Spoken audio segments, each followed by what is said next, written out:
The necklace you're drawn to isn't about taste, it's about truth. Your subconscious already knows where your power lives long before your mind can explain it. In psychology, the symbols we feel pulled toward are not random. They're reflections of something active inside us, a strength, a gift, a capacity that's been quietly shaping your life. In a moment, I'm going to ask you to choose one necklace, not the prettiest, not the one you think you should pick, the one your attention keeps returning to. That choice reveals a hidden power you're already carrying, and once you recognize it, everything starts to move differently. Take a breath, trust the pull, choose your necklace. Message 1. The silent power, control through self-mastery. If you chose this necklace, your hidden power is restraint. You don't dominate environments by being loud. You dominate them by not reacting. Psychologically, this reflects a person whose nervous system has learned that stillness equals safety.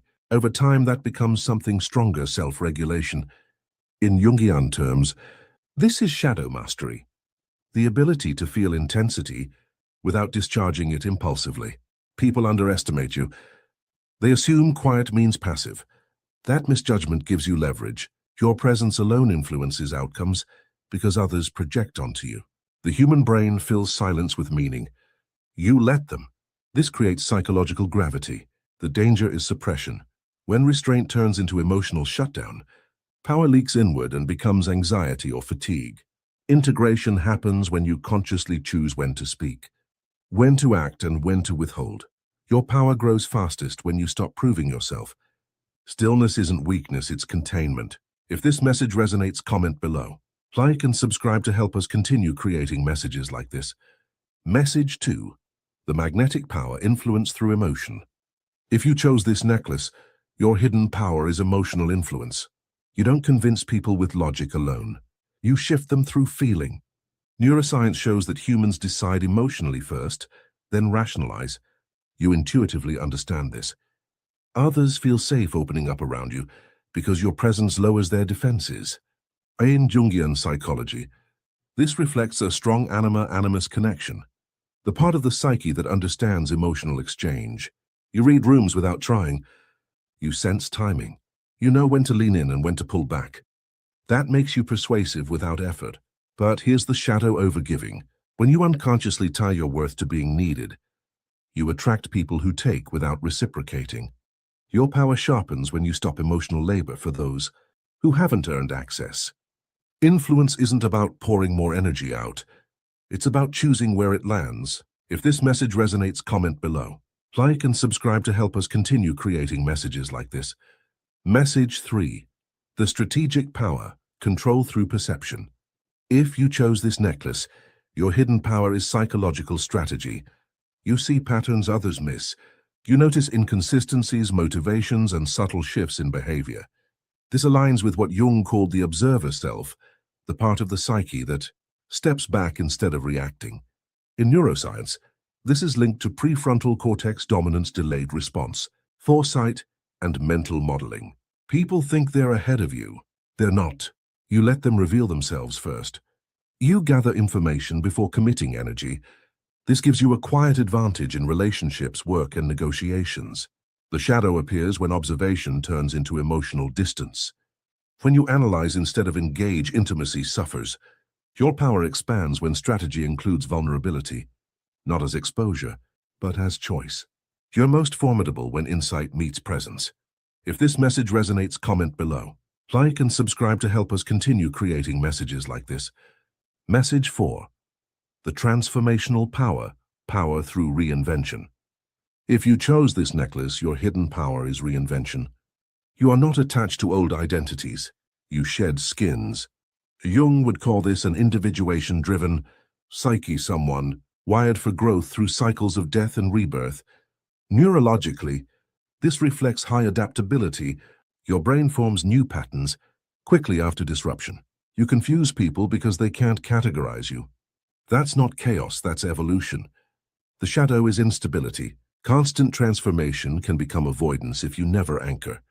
Power solidifies when change is intentional, not reactive.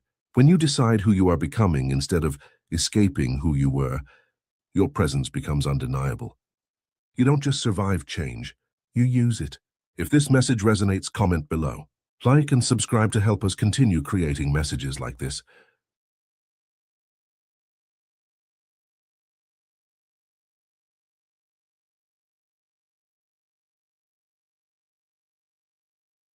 Did you know your subconscious will automatically pick up on what you need to hear? This video is all about you trusting you and allowing your subconscious to speak. See what it has to say to you today. I'll give you some time to pick from row 1 to 4.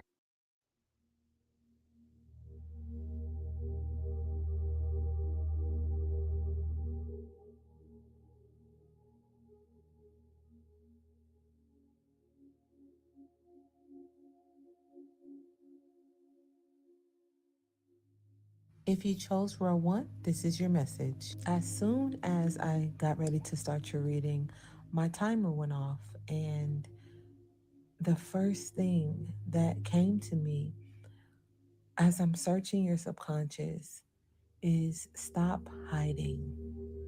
I feel like you have gotten hurt and you've decided to put a protection around your heart. And even though you've put up these gates or these walls, your heart is still so big that people still see you. It still shines through so much. But there's a part of you that just wants to hide, even though there's been so much growth. I can see that you have been working on yourself. You still feel a bit of a mess. What seems like a mess to you is perfection to someone else because you don't see how far you've come, but everyone else does. And even if you do see your growth, I don't believe you realize how much you've grown. The only reason why you feel like you haven't grown as much as you have is because you know what you've gone through. No one else does. And even if they do, they don't feel or see it as intensely as you do. If you chose row 2, this is your message. You're a creator, either a content creator or someone who has a plethora of ideas. It seems like there's just not enough time in 1 month. um, you seem to go through a lot of changes when it comes to maybe creativity, because you're just always, it feels like you're always following a trend. Ooh, okay. So it's time to show yourself some grace because you are exactly where you're supposed to be. It's important that you stop and smell the roses, meaning if something is not working right away, then it's okay. Give it time. You know, we live in this microwavable, quick, easy, fast, hurry, you know, society. And it's not healthy for anyone. It's not healthy that we think things should happen overnight. Um, no one is a overnight success. As much as the internet may make you believe that, people who seem like an overnight sensation, people who have had successful businesses, successful marriages, successful whatever it is that you deem successful or something that you want, that person did not get it overnight. And your subconscious is telling you that it's okay to slow down and take your time and stick to one thing. That doesn't mean that you have to put yourself in a box and not complete everything that you want to do. I do believe that you have so many ideas, so many projects, so many things that you want to do, whether it's being creative or just things in your life that you want to do. It's important that you plan, you make a schedule, and you put a deadline on your goal so you can complete it. Right now, I feel like there's a lot of things that are not completed in your life. It's funny because the picture that I have for Euro 2, I accidentally deleted it and I thought it was gone for a second, but I remembered I could recover it, right? So there's something that you've been doing that you felt like you you either can't do it anymore, you've forgotten about it, um maybe you feel like you care too much about what other people think, or you may feel like it's over, it's done, it's in the trash, it's no longer quotation finger trending, or it's not something that is for you. But what I'm seeing here is that it's important that you kind of go back through your files, go back to what you were doing originally, because whatever it was that you were doing, it works and it will work. You just need to have a fresher perspective and do it on your terms, in your time, the way that you want to do it. This role is a role that cares a lot about not only what you think, but also what other people think. And I believe that other people's thoughts are overriding your own. And it's important. I'm feeling very intensely that it's important that you override everyone else's feelings, thoughts, emotions about whatever it is that you want to do. Shine your light on what it is that you want to do. Choose one thing and focus on that. And once you complete it, move on to the next thing.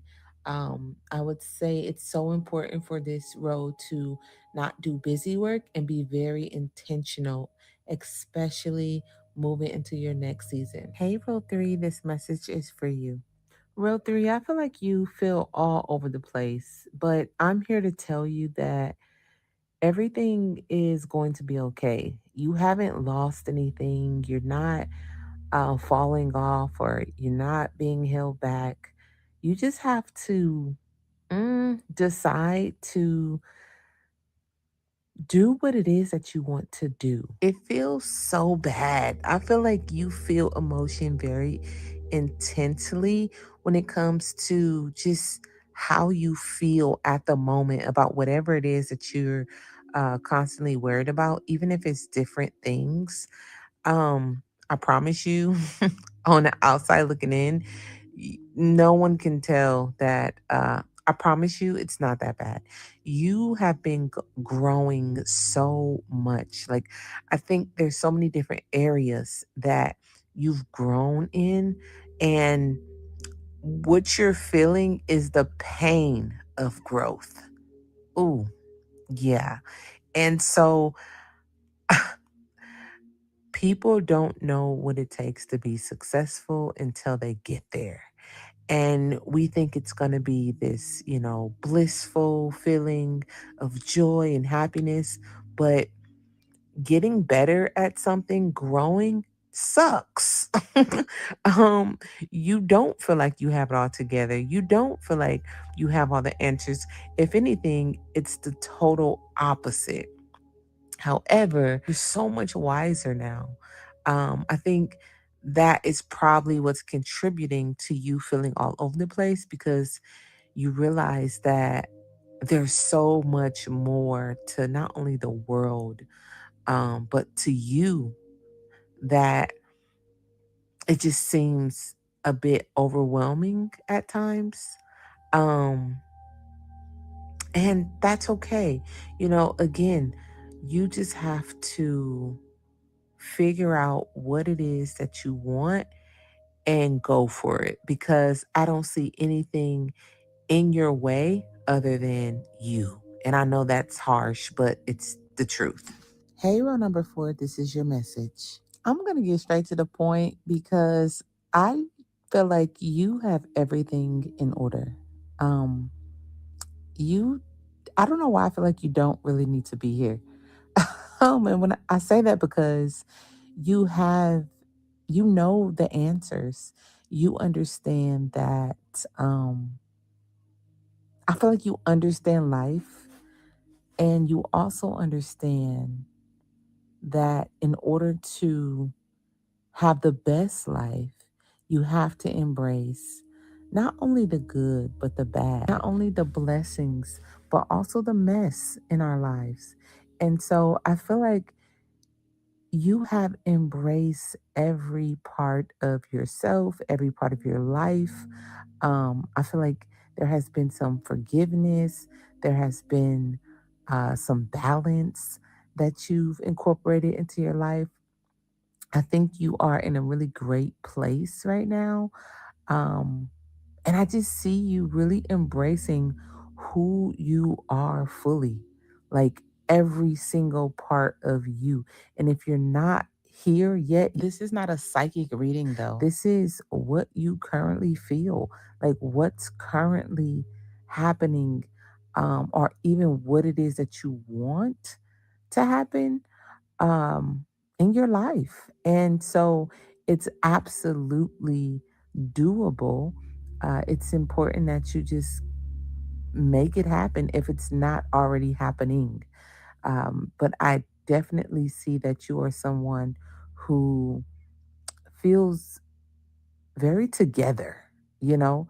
Um, you have the answers, and maybe you're here because you just wanted to confirm them. And I just think that you've stopped constantly feeling like you have to heal. And if there's something that you're healing or working on, then you focus on that. You water that and you allow it to grow, and you're not hard on yourself. You know that growth takes time. You could have been in a space where you were miserable and you would constantly feel like you wasn't enough. And so that pushed you into a place where you had to learn that you are more than enough. And even though growth is important, what you've realized is that growth is a process that happens naturally, and it's not something to be constantly pushed and poked at.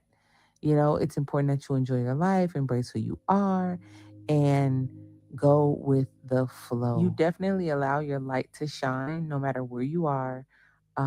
And that's a beautiful thing. And so I just feel like you're in a really great place. And that's awesome, Real 4. All right. So that's all I have for you today. Make sure you subscribe. Talk to you soon. Trying to write with nonstop pings? That's where Grammarly comes in. With an AI chat that helps you meet every moment. See? No sweat. Need your writing to sound more knowledgeable or precise? Or would generated text more every day? With Grammarly's Humanizer, it's easy to nail just the right tone. And these updates are exactly how we'll deliver. Good job. Work smarter with Grammarly.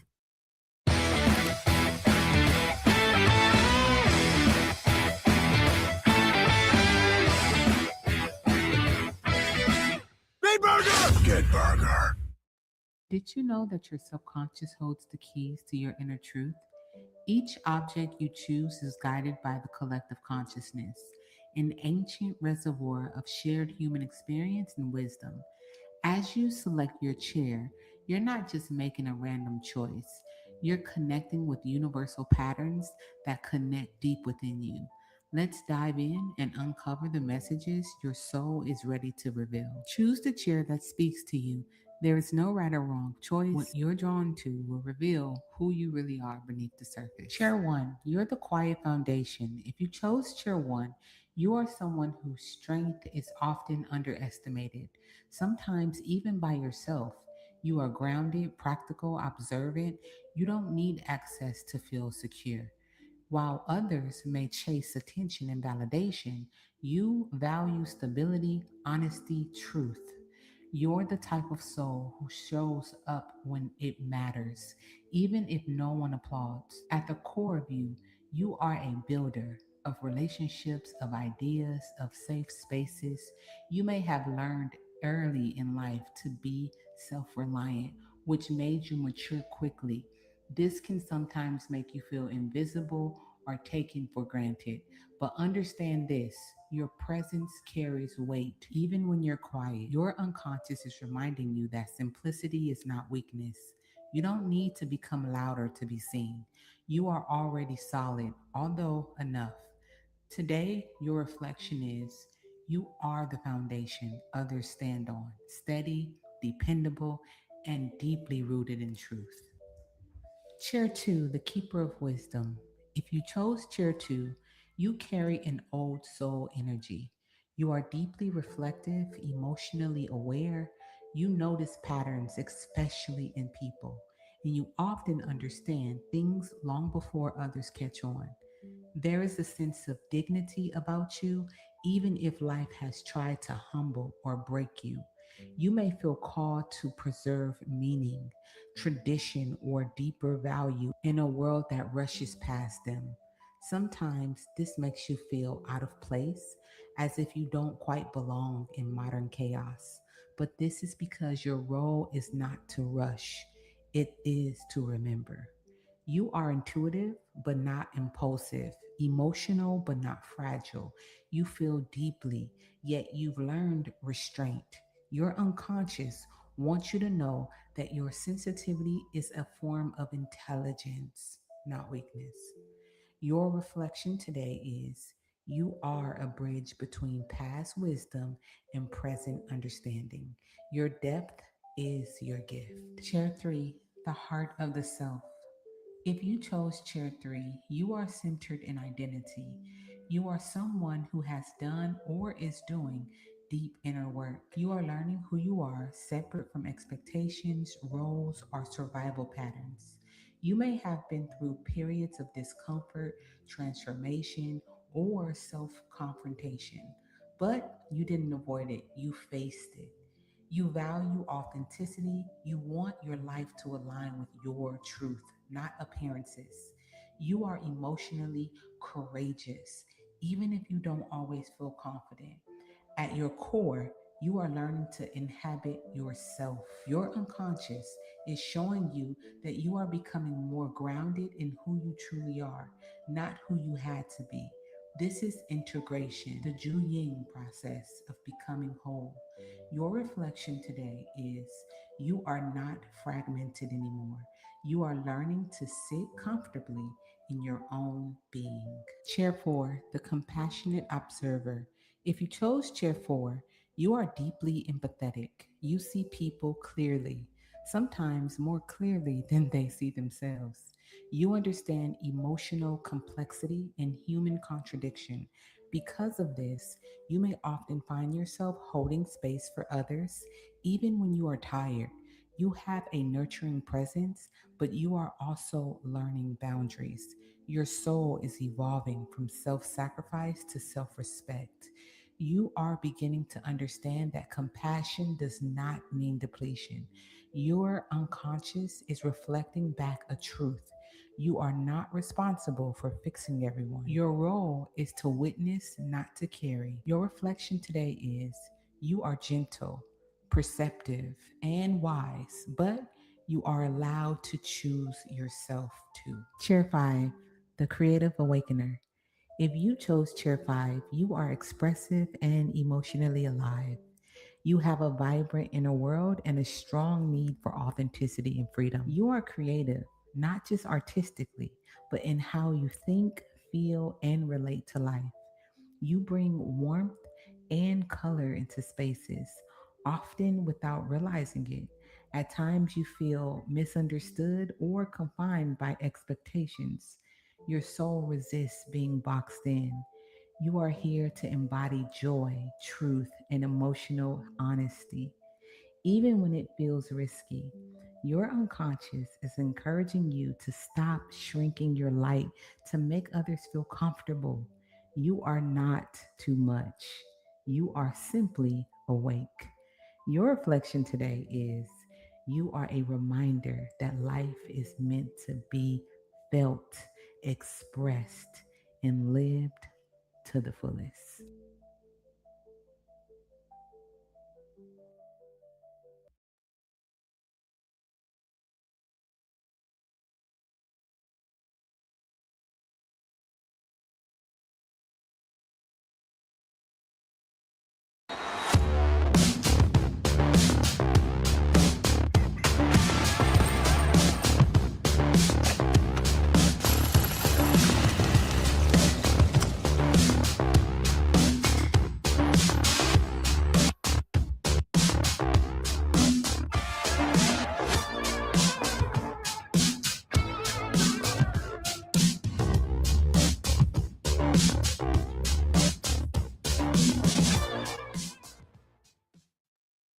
This space is inspired by Carl Jung's psychology and the idea that every choice we make is a reflection of the soul. Here, we don't predict the future or tell you who you're supposed to be. Instead, we explore how symbols speak to the subconscious, revealing insight, awareness, and truth already within you. The symbol you're drawn to isn't random. It reflects what your inner world is ready to understand. Heal or awaken. Take a breath. Trust what stands out to you, and allow this reflection to meet you exactly where you are. Each key represents a hidden power that already exists within you, and the message you'll hear is meant to bring awareness to what your soul is ready to unlock right now. There's no right or wrong choice. Trust the one that stands out to you first. Your choice is a reflection, and sometimes reflection is exactly what we need to grow. Now take a second and I'll give you some time to choose your key.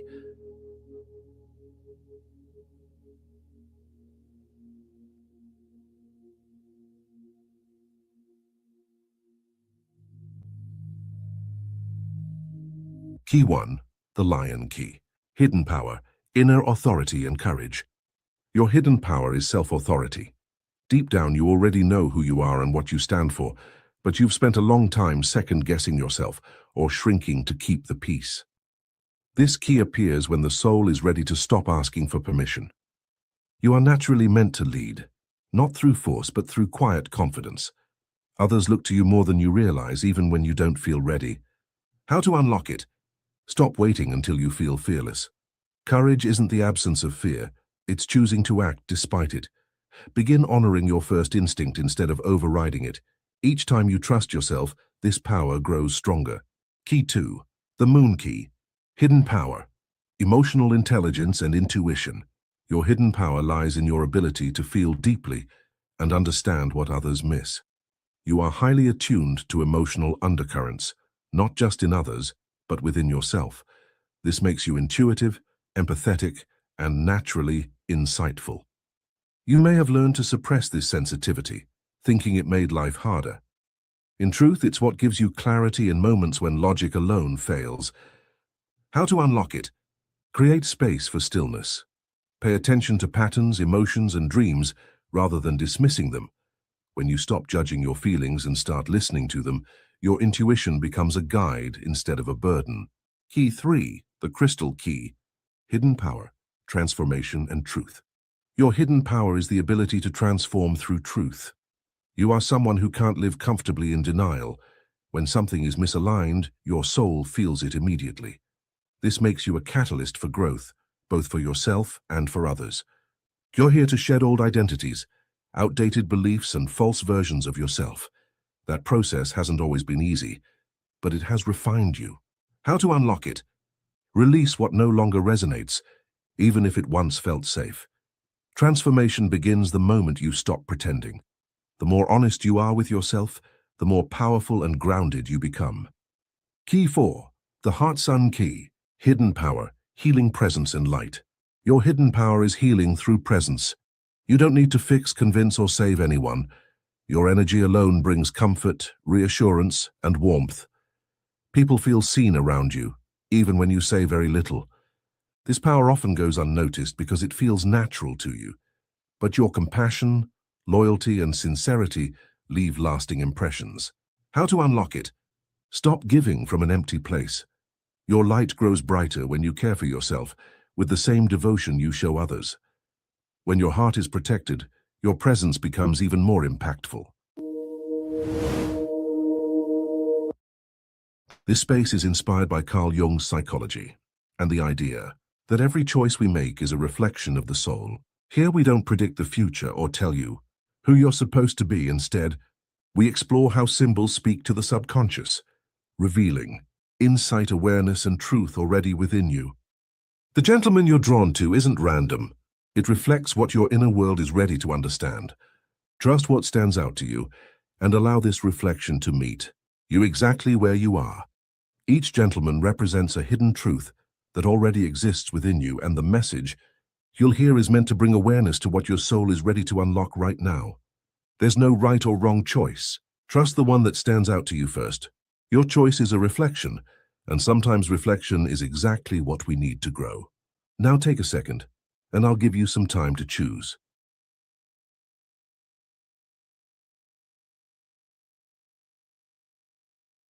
Man 1, the protector, the wounded strength.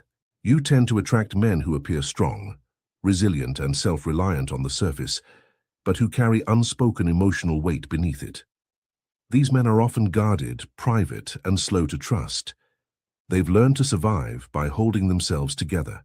You attract this type because you carry a nurturing presence, whether you realize it or not.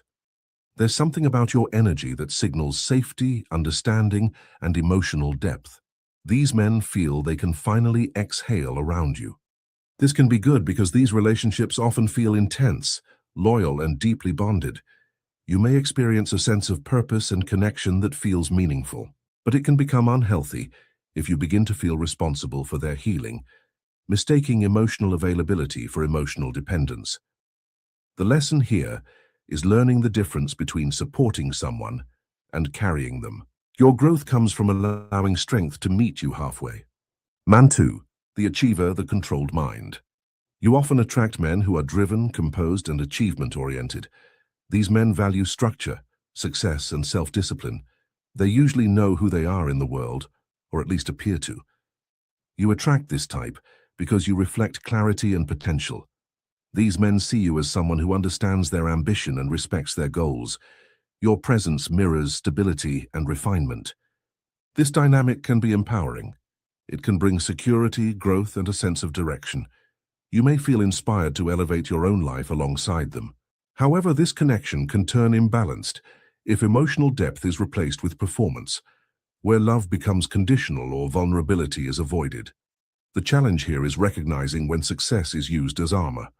Your hidden work is learning that emotional intimacy matters just as much as external success. Man 3, the free spirit, the emotional idealist. You tend to attract men who are expressive, sensitive, and emotionally curious. These men are often searching for meaning, connection, or a sense of belonging. They feel deeply and love authentically, but may struggle with consistency. You attract this type because you carry emotional openness. You create space for feelings, creativity, and expression. These men feel seen by you in ways they rarely experience. This connection can feel soulful, romantic, and emotionally rich. There's often laughter, depth, and moments of real tenderness, but it can become draining if emotional intensity replaces emotional responsibility. If you find yourself anchoring someone who is still figuring themselves out, imbalance can form. Your lesson here is learning to pair compassion with boundaries, and remembering that emotional depth must also come with emotional maturity. Man 4, the rebel, the untamed shadow. You are often drawn to men who challenge norms, carry intensity, and live on the edge of convention. These men may be passionate, magnetic, and unapologetically themselves, but also unpredictable. You attract this type because you have a strong intuitive pull toward authenticity, truth, and raw expression. This dynamic can be transformative.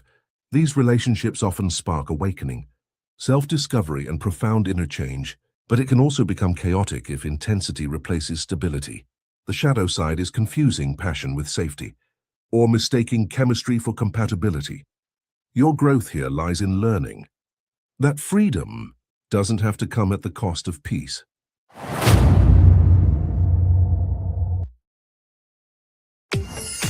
Tampax Radiant has a dual protection system for up to 100% leak-free periods.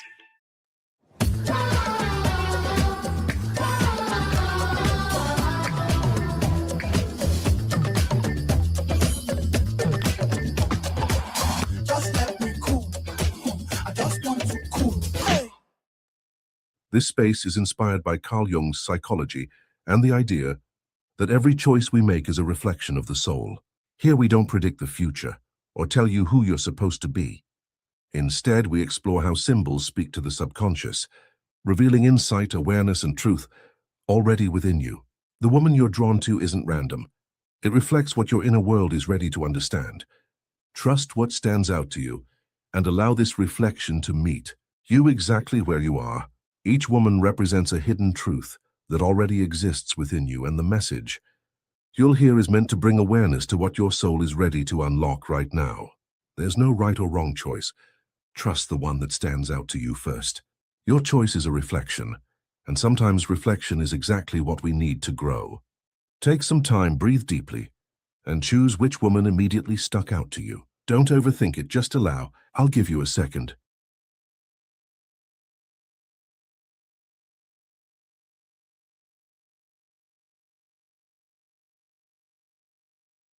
Woman 1. The strategist, the controlled power. You tend to attract women who are composed, refined, and emotionally self-contained. On the surface, they appear confident, grounded, and in control of their lives.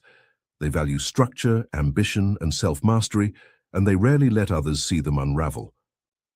You attract this type because your energy respects discipline and intention. There is something in you that understands restraint, timing, and self-direction. These women feel seen by you, not for their softness, but for their strength. This connection can feel stabilizing and purposeful. It often brings mutual respect, clarity, and forward momentum. You may feel encouraged to step more fully into your own authority. However, this dynamic can become distant if emotional expression is replaced with control. When vulnerability is avoided, intimacy can quietly fade. What this says about you is, you are learning how to balance self-mastery with emotional openness. Your soul is ready to discover that control does not equal safety. Connection does. Woman 2, the muse, the emotional magnet. You often attract women who are warm, expressive, and emotionally rich. They carry a natural magnetism and are deeply connected to their feelings, desires, and intuition. You attract this type because you are emotionally receptive, even if you don't always show it. These women sense your ability to hold depth and meet intensity without fear. This dynamic can be passionate and inspiring. It often awakens desire, creativity, and emotional truth. But it can become overwhelming if emotional intensity replaces grounding and boundaries. What this says about you is, you are reconnecting with your emotional depth and learning that passion doesn't have to come at the cost of stability. Woman 3, the anchor, the safe presence. You tend to attract women who feel calm, familiar, and emotionally approachable. They are nurturing, grounded, and bring a sense of safety into connection. You attract this type because your presence feels reliable and steady. There is something in you that others trust, even when you don't fully recognize it yourself. This connection can feel comforting and secure. It often creates emotional ease and mutual understanding. However, comfort can become limitation if growth is avoided. What this says about you is, you are learning that safety is a foundation, not a destination. Your soul is ready to grow without abandoning peace. Woman 4, the rebel, the untamed truth. You often attract women who are independent, unconventional, and unapologetically authentic. They resist expectations and live by inner truth rather than external approval. You attract this type because part of you is ready to break free from old patterns. Even if your life appears structured, your psyche is craving honesty and self-expression. This connection can feel liberating and transformative. It often challenges you to live more boldly and truthfully, but it can become unstable if freedom turns into avoidance. What this says about you is, you are in a phase of reclaiming your authenticity. Your soul is ready to choose truth over comfort without losing your grounding.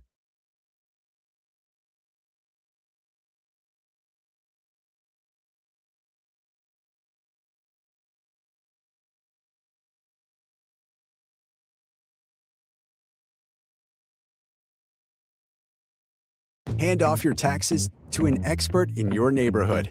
Now, your TurboTax expert can file for you, so you don't have to miss a moment. You've got better things to do than taxes. Have a local TurboTax expert file for you. Welcome.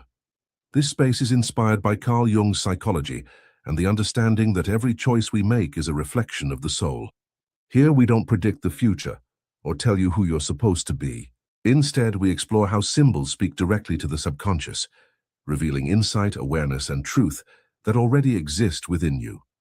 According to Jung, the things we're drawn to are not random. They're guided by the collective unconscious, the deeper part of the mind that knows what we need before we consciously understand it.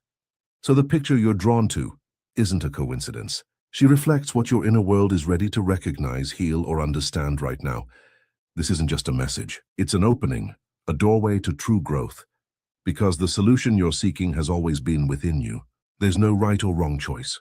Trust what stands out to you first. Take a moment. Breathe deeply. Don't overthink it. Just allow. Choose the picture that immediately caught your attention. I'll give you a second.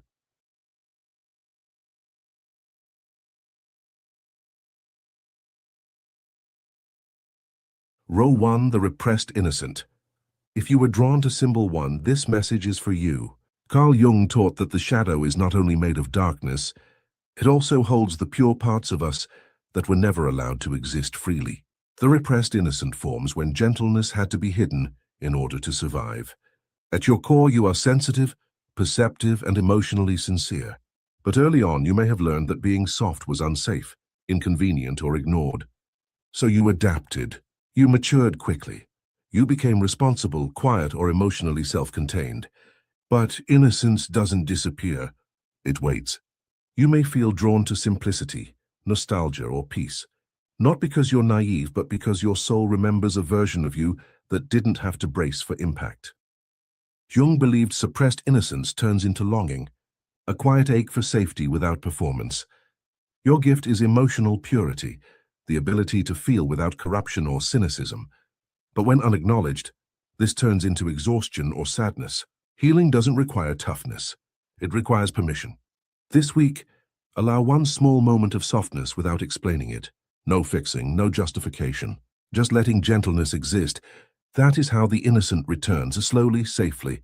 Row 2, the angry rebel. If you chose symbol 2, this message is for you. Jung believed anger is not destructive by nature. It becomes destructive only when it is unconscious. The angry rebel forms when your truth was silenced, dismissed, or controlled. You are not angry because you are broken. You are angry because you noticed when things were unjust. Early on, you may have learned that questioning or expressing frustration wasn't welcomed. So your anger waited. It gathered. It hardened. You may appear calm until suddenly you're not. You may withdraw instead of explain. You may feel misunderstood when you finally speak. This archetype carries life force energy. It wants truth, autonomy, and authenticity, not chaos. Your gift is clarity, the ability to see what doesn't align and name it. But unintegrated anger turns inward or explodes outward. Healing doesn't mean suppressing anger. It means directing it consciously. This week, notice where you say it's fine, but your body says otherwise. Just notice. Awareness is the beginning of integration. Your anger isn't here to destroy. It's here to restore your truth. Row 3, the fearful protector. If you were drawn to symbol 3, this message is for you. The fearful protector forms when safety was uncertain. So your nervous system learned vigilance. You are not controlling. You are not distant. You are deeply aware. You learn to anticipate problems, manage emotions, and stay prepared. Not because you wanted to, because it kept you safe. You may struggle to relax fully. You may trust yourself more than life. You may feel responsible for holding things together. Jung believed fear organizes the psyche when security is lacking. The protector guards tenderness. It fears that if it relaxes, everything will fall apart. Your gift is stability, discernment, and emotional intelligence. But when overextended, protection becomes isolation. Healing doesn't require dropping your guard completely. It requires softening it. This week, choose one moment where you don't intervene. Let life respond without your control. Observe what happens. Safety can be learned slowly. Row 4, the hidden creator. If you chose symbol 4, this message is for you. Jung believed creativity is essential to psychological health. When it's suppressed, it doesn't disappear. It turns inward. You are not unmotivated. You are overflowing with ideas. But at some point, expression felt risky. Visibility invited judgment. So you learned to refine, delay, or hide what wanted to be born. You may start projects but not share them. You may feel creatively misunderstood. You may compare yourself to others and retreat. The conflict isn't talent, it's permission. Your gift is vision. You translate inner worlds into form. But creativity doesn't want perfection. It wants movement. Healing means creating without outcome. Create one thing this week without judging it. No audience, no standard, just expression. Your creativity isn't waiting to be ready. It's waiting to be trusted. The shadow is not your enemy. It is the part of you asking to be welcomed back.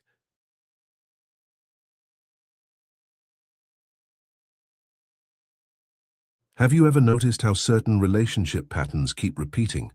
No matter who you date, different faces, different stories, same emotional ending. Here's the psychology behind why one animal caught your attention and how your unconscious may be shaping your love life without you realizing it.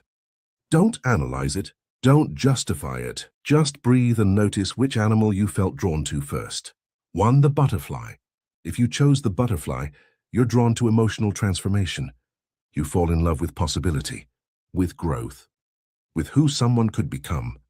Psychologically, this often forms when love was inconsistent early on, teaching you that connection requires effort, patience, or change. You feel most alive at the beginning of relationships, when everything feels full of promise. But over time, you may confuse emotional intensity with emotional intimacy. Jung would say your psyche is seeking individuation, yet keeps projecting growth onto others instead of grounding it within yourself. Your lesson isn't to stop loving deeply. It's to stop abandoning yourself in the process. To the wolf. If the wolf stood out to you, independence shapes your emotional world.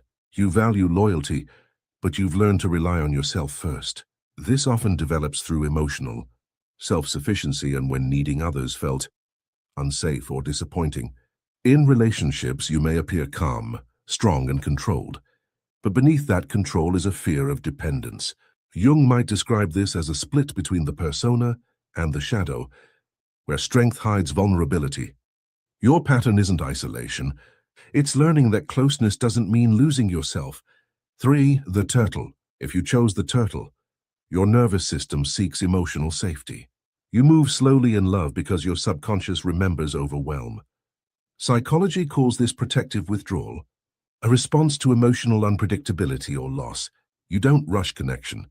You observe it, but sometimes caution becomes distance. You may wait for certainty before opening up, not realizing that emotional security is built through shared risk.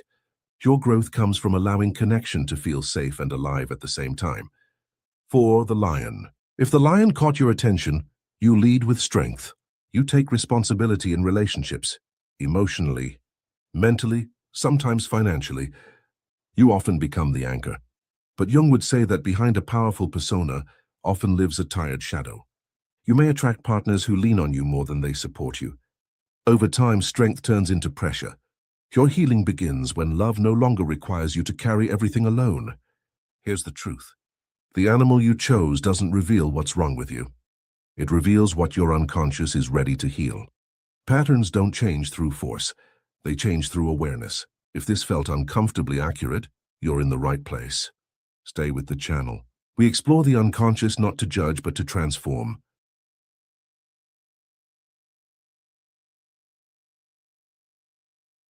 Before we begin, take a slow breath.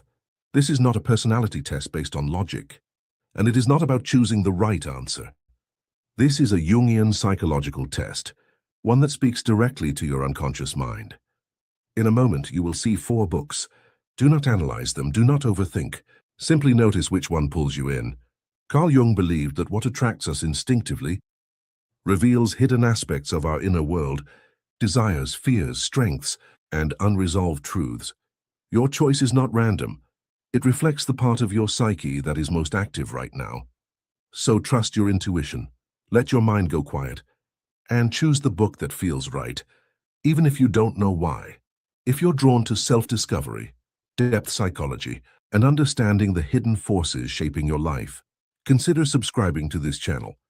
Here we explore the unconscious, the shadow, and the journey toward the self, one symbol at a time. Now, take one more breath and choose your book.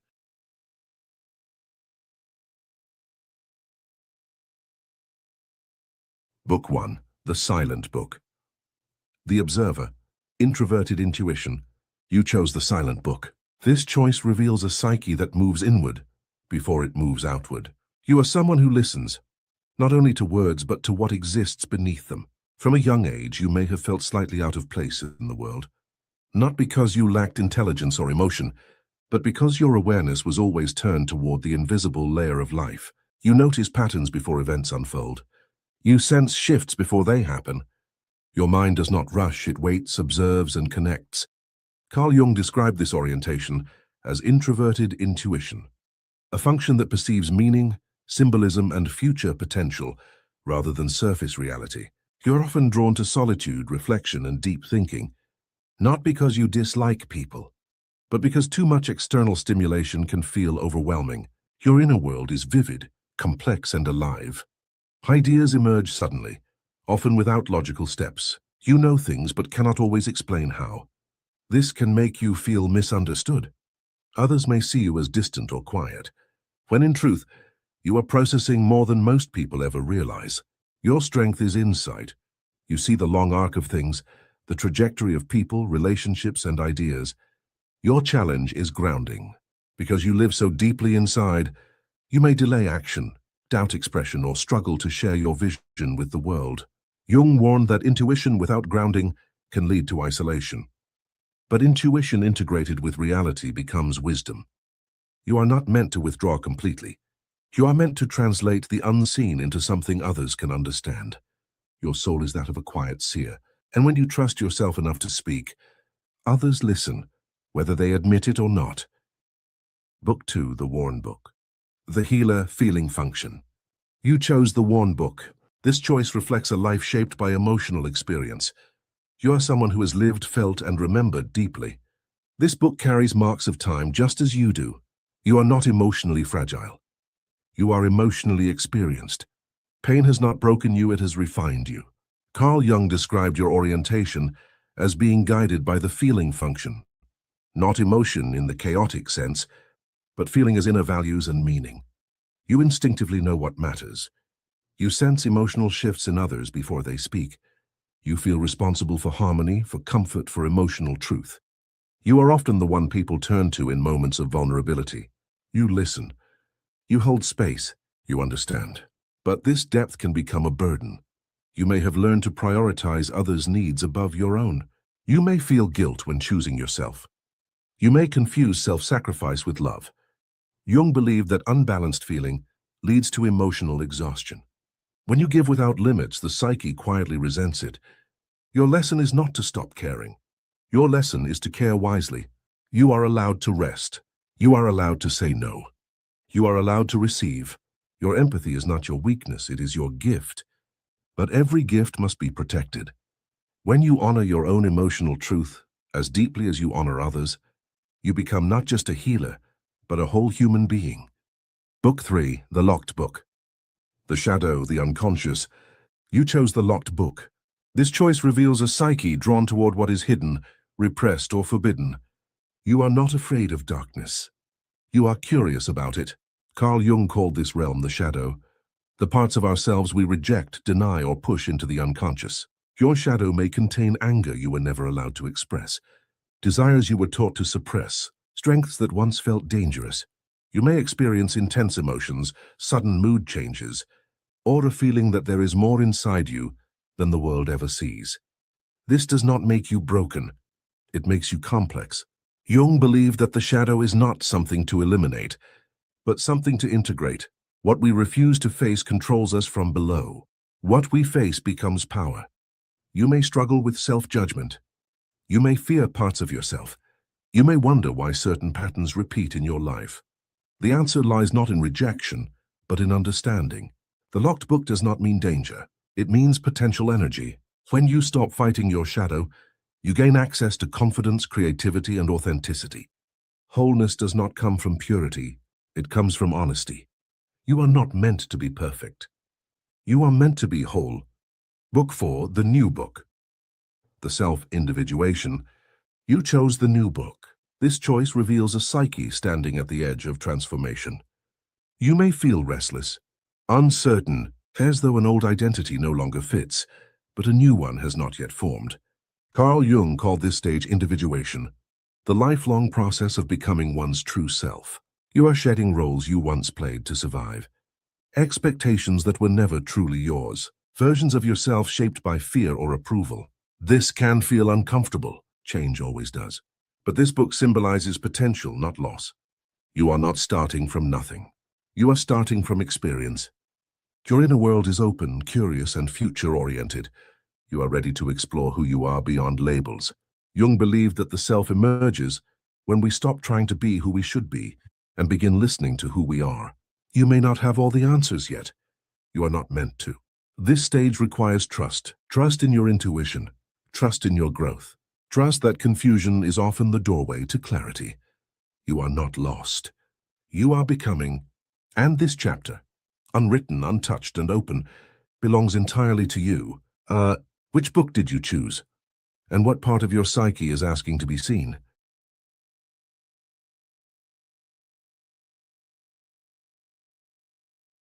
Before we begin, take a slow breath. This is not a personality test based on logic, and it is not about choosing the right answer. This is a Jungian psychological test, one that speaks directly to your unconscious mind. In a moment, you will see 4 gentlemen. Do not analyze them. Do not overthink. Simply notice which one pulls you in. Carl Jung believed that what attracts us instinctively reveals hidden aspects of our inner world. Desires, fears, strengths, and unresolved truths. Your choice is not random. It reflects the part of your psyche that is most active right now. So trust your intuition, let your mind go quiet, and choose the gentleman that feels right, even if you don't know why. If you're drawn to self-discovery, depth psychology, and understanding the hidden forces shaping your life, consider subscribing to this channel. Here we explore the unconscious, the shadow, and the journey toward the self, one symbol at a time. Now, take one more breath and choose your gentleman.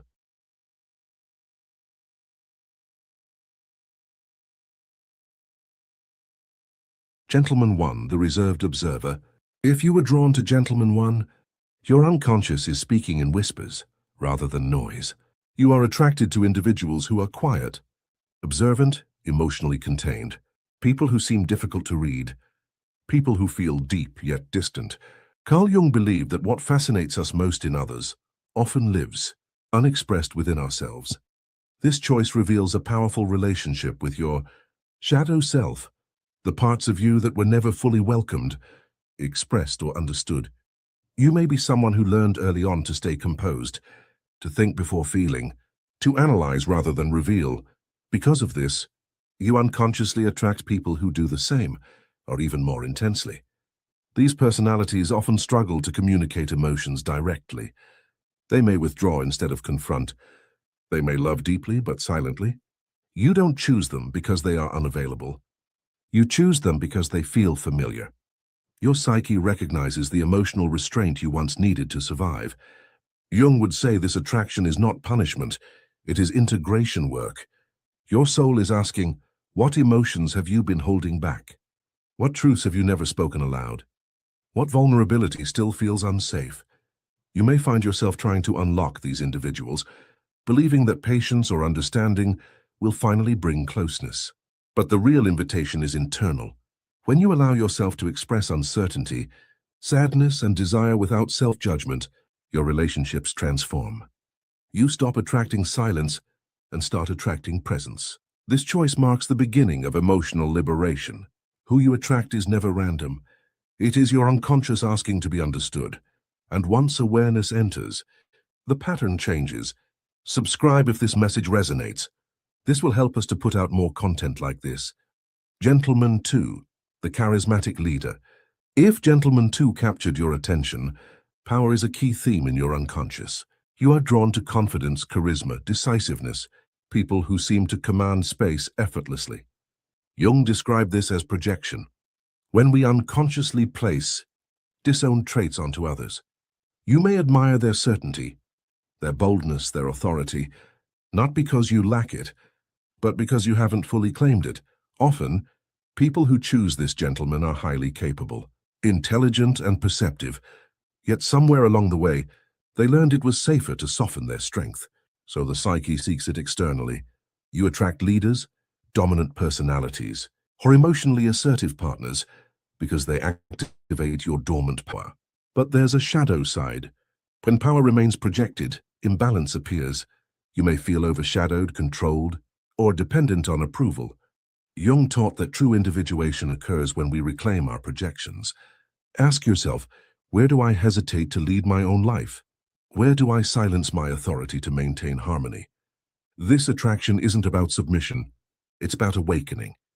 When you embody your own confidence, relationships shift dramatically.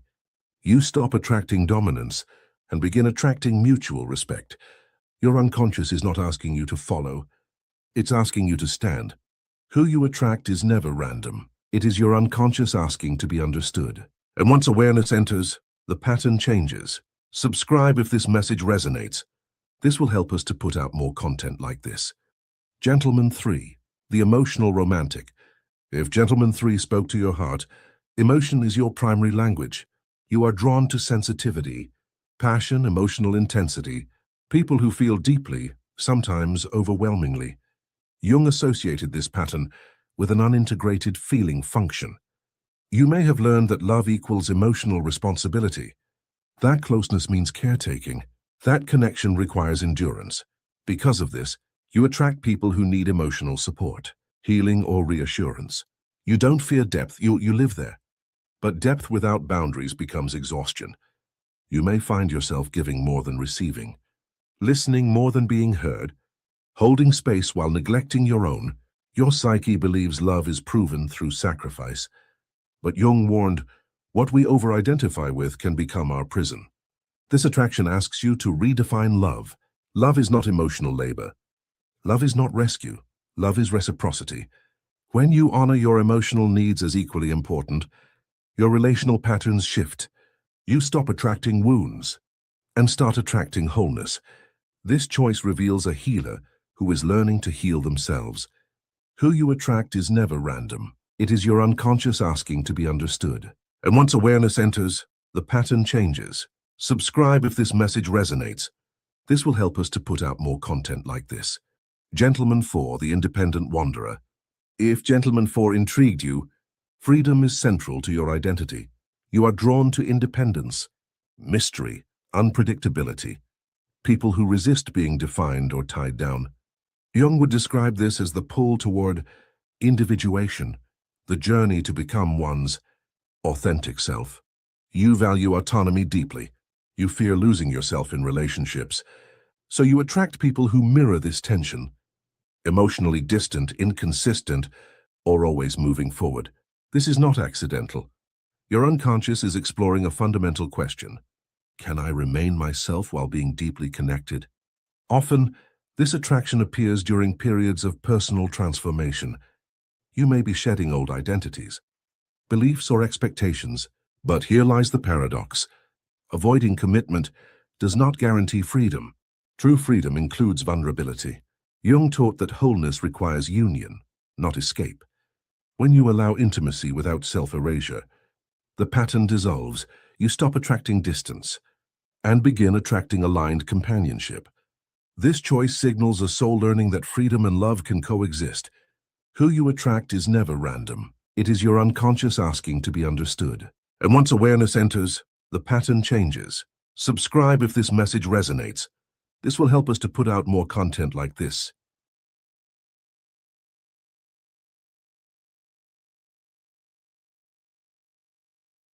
It's time to change the way you think about pads. Always Pocket Flex Foam. Full-size protection in a tiny pack. It's made with foam, not fluff, for up to zero feel and up to zero leaks. And it absorbs more. Ready to go where you go. Always Pocket Flex Foam.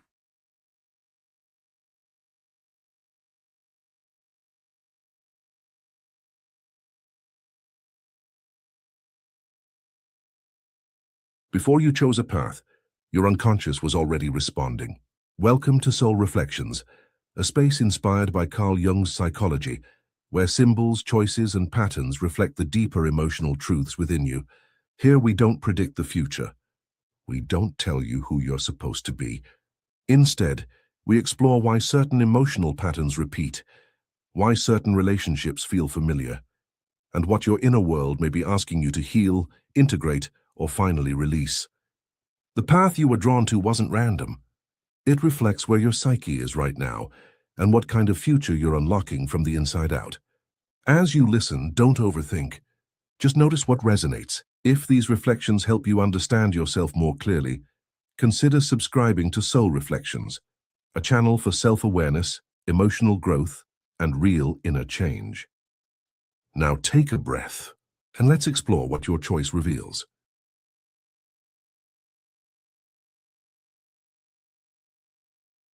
The path of conscious expansion, the builder of the future.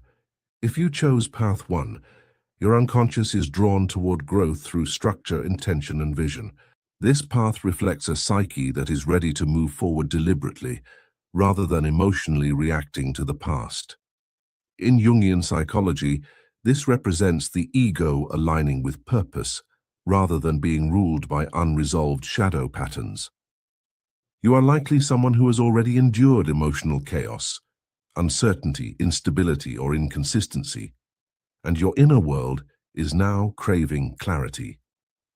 The future you are unlocking is one where you no longer drift. You decide.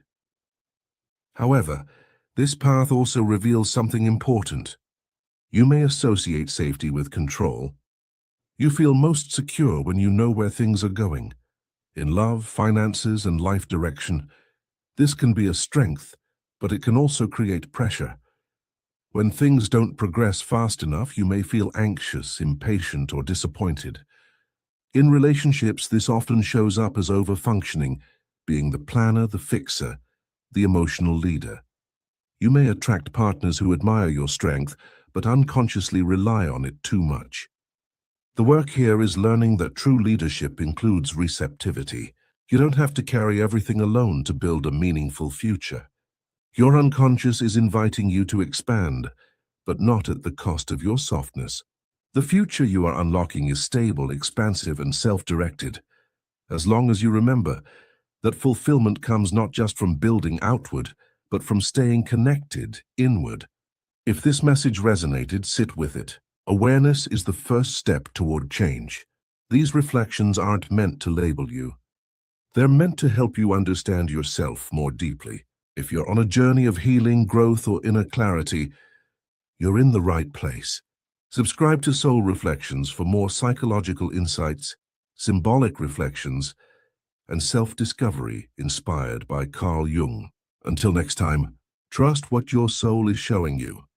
The path of emotional integration, the healer's future. If you chose path 2, your unconscious is drawn toward inner harmony, healing, and emotional truth. This path reflects a deep sensitivity, not weakness, but awareness. In Jungian psychology, this symbolizes the integration of the inner child and the emotional self. You are unlocking a future where you no longer abandon your feelings to survive. This choice often comes from someone who has learned to endure, to adapt, to be understanding, to hold space for others, often at the expense of themselves. You may have learned early on that being emotionally expressive wasn't safe or welcomed. As a result, your relationships may have followed a familiar pattern. For any day, any flow. Campax has you covered. Guys, this thing's so delicious. I could start a business selling them. Oh, LegalZoom. I can register an LLC and even update my will so I can pass along my recipes when I bite the biscuit. When you need a legal hand, turn to LegalZoom. You give, you understand, you forgive, and then you feel unseen. Your unconscious is now shifting. This future is about emotional boundaries without emotional shutdown. You are learning that you don't have to choose between love and self-respect. You can have both. Healing for you doesn't mean revisiting pain endlessly. It means allowing yourself to finally receive what you've always given. The future you are unlocking is gentler, grounded, and emotionally fulfilling. But only if you stop minimizing your needs to keep the peace. Your emotions are not obstacles. They are guides. If this message resonated, sit with it. Awareness is the first step toward change. These reflections aren't meant to label you. They're meant to help you understand yourself more deeply. If you're on a journey of healing, growth, or inner clarity, you're in the right place. Subscribe to Soul Reflections for more psychological insights, symbolic reflections, and self-discovery inspired by Carl Jung. Until next time, trust what your soul is showing you. The path of shadow transformation, the Phoenix path. If you chose path 3, Your unconscious is calling you toward deep transformation through challenge. This path represents the Jungian concept of shadow integration, the part of the psyche that holds pain, anger, fear, grief, and unexpressed truth. You are unlocking a future that requires courage. This choice often comes from someone who has already been through emotional intensity, heartbreak, betrayal, loss, or profound disillusionment. You didn't choose the storm shaped you. But here's the truth. Your future is not about suffering. It's about alchemizing pain into power. You are no longer here to repeat cycles. You are here to understand them. In relationships, you may have experienced extremes, deep connection followed by deep disappointment. This happens when the unconscious is trying to force awareness through intensity. Your task now is integration, not endurance. This future requires honesty, with yourself first. Suppressed emotions become patterns. Expressed emotions become clarity. The future you are unlocking is one of strength, authenticity, and emotional sovereignty. But only if you stop fearing your own depth. The storm is not blocking your future. It is forging it. If this message resonated, sit with it. Awareness is the first step toward change. These reflections aren't meant to label you. They're meant to help you understand yourself more deeply. If you're on a journey of healing, growth, or inner clarity, you're in the right place. Subscribe to Soul Reflections for more psychological insights, symbolic reflections, and self-discovery inspired by Carl Jung. Until next time, trust what your soul is showing you.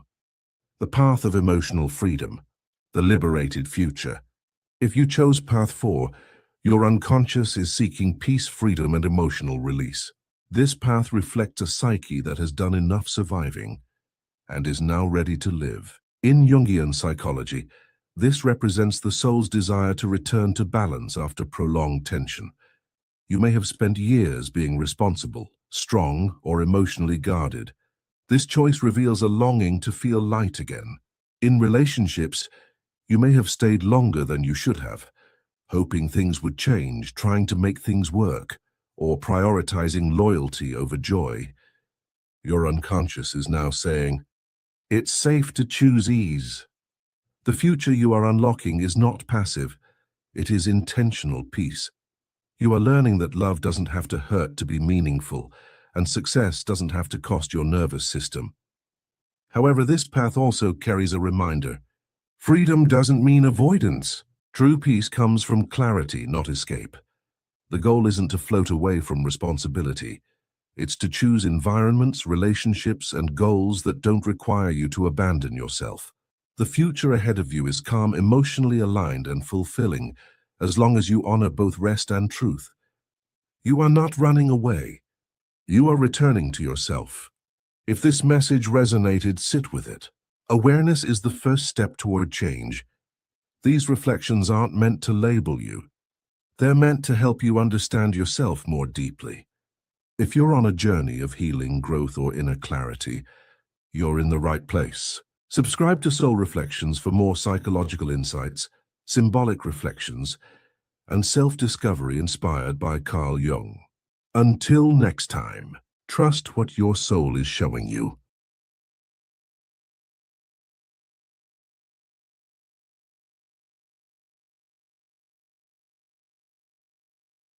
Local tax experts are here. Now you can meet with a TurboTax expert in your community. They can do your taxes for you and get you every dollar you deserve. Local tax experts are here. Hand off your taxes with confidence.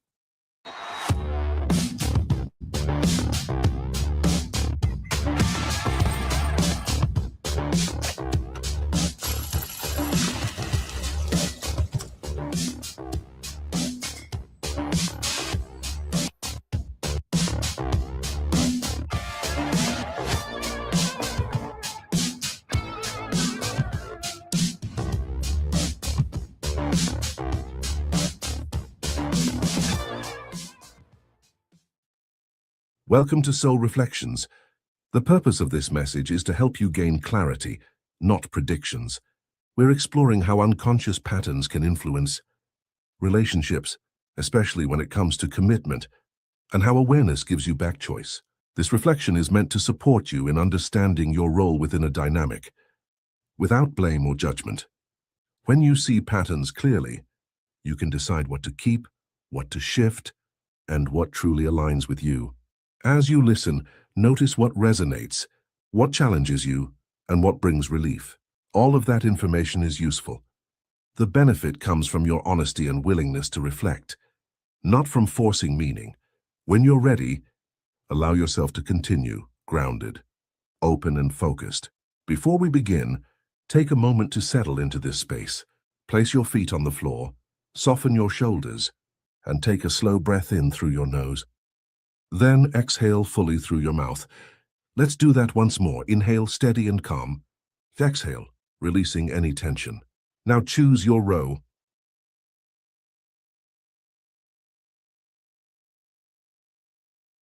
Ring 1, the shadow. How unconscious patterns can repel commitment. If you chose Ring 1, this message isn't about blame. It's about awareness. Carl Jung believed that we all carry a shadow, the parts of ourselves we haven't fully acknowledged. These aren't bad traits. They're unconscious behaviors, beliefs, and emotional reactions that quietly shape our relationships. When someone repeatedly asks, "Why won't he marry me?" Jung would gently redirect the question inward. What dynamic might I be unconsciously participating in? One way commitment can be repelled is through overfunctioning. This happens when you show up as emotionally strong, endlessly patient, overly understanding, while quietly suppressing your own needs. From the outside, this looks like maturity. From the unconscious level, it can communicate, "I don't require much from you." Some partners respond to that by relaxing into comfort rather than stepping up. Another shadow pattern is fear of confrontation. If you avoid clearly stating expectations because you're afraid of pushing him away, the relationship may stay emotionally safe, but structurally undefined. Jung taught that clarity creates growth. Avoidance creates stagnation. Without realizing it, you may be protecting the relationship from discomfort, but also protecting him from accountability. There's also the shadow of self-abandonment. This appears when your identity becomes centered around being understanding, supportive, or low maintenance. While those traits are beautiful, they can unintentionally signal that your needs are negotiable. Marriage requires friction. It requires two whole people willing to be seen. If one person consistently minimizes themselves, the relationship may never evolve into something that demands mutual growth. This is not about doing something wrong. It's about noticing what you've been overdoing. Ask yourself gently, do I soften my desires to keep peace? Do I wait for him to lead conversations I'm capable of starting? Do I fear that asking for more might make me too much? Jung believed that when the shadow becomes conscious, choice returns. You don't repel commitment by wanting marriage. You repel it when you unconsciously communicate that your needs can wait indefinitely. Awareness changes the pattern. Here is your affirmation. I allow my needs to be visible and honored. If this reading resonates with you, subscribe to help us to continue to put out readings just like this one. Ring 2, Anima Projection, Emotional Connection Without Direction. If you chose Ring 2, this message focuses on emotional bonding and how deep connection alone doesn't always lead to commitment. Carl Jung described the anima as the inner feminine image within a man. When this inner world is unresolved, a man may seek emotional fulfillment through connection without structure. Here's where the reflection begins. Some women create an emotionally rich space, deep conversations, empathy, vulnerability, inspiration. This can feel like intimacy, and it is, but intimacy without direction can unintentionally stall commitment. From a Jungian lens, when emotional closeness is abundant but expectations remain vague, the relationship can satisfy emotional needs without requiring life decisions. The unconscious message becomes, I feel understood here, I don't need to change anything. This isn't manipulation, it's psychology. Ask yourself, do we connect deeply, but avoid defining the relationship's future? Are emotions explored more than logistics? Does emotional closeness replace forward movement? Jung believed that growth requires containment, a structure that holds energy and gives it direction. Without structure, emotion circulates but never crystallizes. Marriage is structure. When emotional availability exists without clarity, A partner may feel emotionally nourished, but not compelled to anchor the relationship. This doesn't mean you should withhold emotion. It means emotion works best when paired with clear vision. Reflection. Am I emotionally present but strategically silent? Do I assume he knows instead of stating needs? Awareness allows balance, warmth and boundaries, connection and direction. Here is your affirmation. My emotions are grounded in clarity and purpose. If this reading resonates with you, subscribe to help us to continue to put out readings just like this one. Ring 3, the caretaker pattern, when nurturing replaces partnership. If you chose Ring 3, this message explores the difference between being nurturing and becoming indispensable. Jung identified the mother complex as a dynamic where nurturing replaces equality. This can happen subtly and with the best intentions.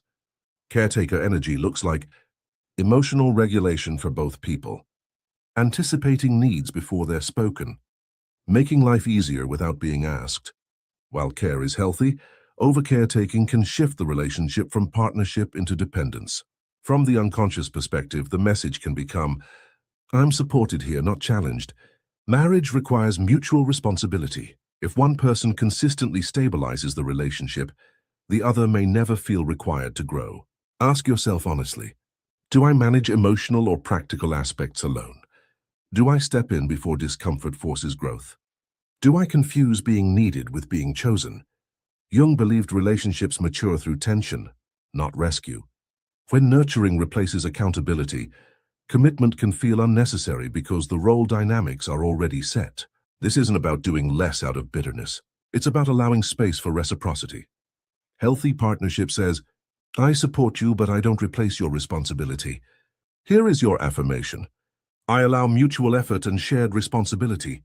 If this reading resonates with you, subscribe to help us to continue to put out readings just like this one. Ring 4, individuation. Timing when self-development takes priority over union. If you chose Ring 4, this message centers on timing, not fate. Jung described individuation as the lifelong process of becoming one's authentic self. Relationships thrive when two individuals are capable of self-direction. Sometimes marriage is delayed not because love is missing, but because identity is unfinished.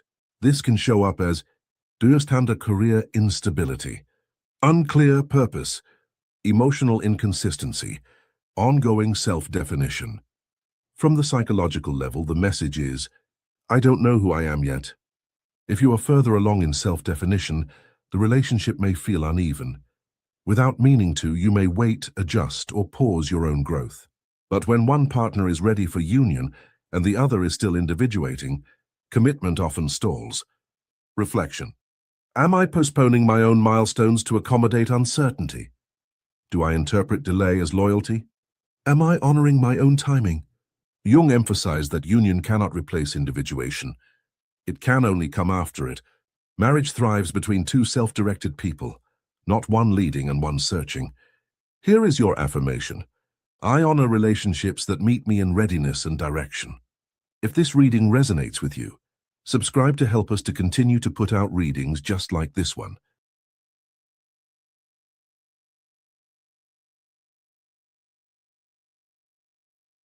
Welcome back to Soul Reflections. If you've recently gone through a spiritual awakening and noticed that your finances feel harder instead of easier, this reading is for you. Today's message explores why financial struggle often follows awakening, not as punishment, but as a psychological and energetic recalibration. We're going to look at the hidden subconscious patterns, beliefs, and survival responses that activate when your identity shifts. Many people awaken spiritually before they're ready to reorganize their relationship with money, worth, safety, and power. And that internal mismatch creates tension in the material world. This is not a prediction. This is a mirror. The way this reading works is inspired by Carl Jung's psychological theory, specifically the idea that the subconscious communicates through symbols long before the conscious mind understands what's happening. Jung believed that when you're drawn to an image, object, or symbol without logical reasoning, it's because your unconscious mind already recognizes its message. You're not choosing randomly. Your subconscious is choosing for you. In front of you are 4 plants, each representing a different subconscious reason someone may be financially struggling after awakening. Without overthinking it, allow yourself to notice which plant you feel pulled toward. Pay attention to your first instinct. Your body knows before your mind does. Once you've chosen, stay with that pile to hear what your subconscious is trying to reveal. What's blocking your financial flow? And, most importantly, what shift helps restore balance? If this kind of psychological, spiritual depth resonates with you, make sure you subscribe to the channel. These readings are designed to help you understand yourself at a deeper level so you can move through life with clarity instead of confusion. Take a breath, trust your intuition, and choose your plant.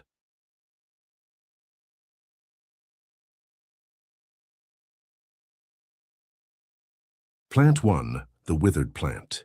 Depletion, loss of vital energy, burnout after awakening.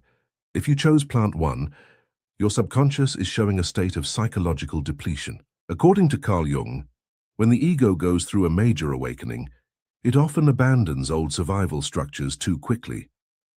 You may have rejected parts of yourself that once helped you survive, ambition, structure, discipline, even material desire, because they no longer felt spiritual. But the unconscious doesn't erase needs just because consciousness evolves. This plant reflects burnout, not failure.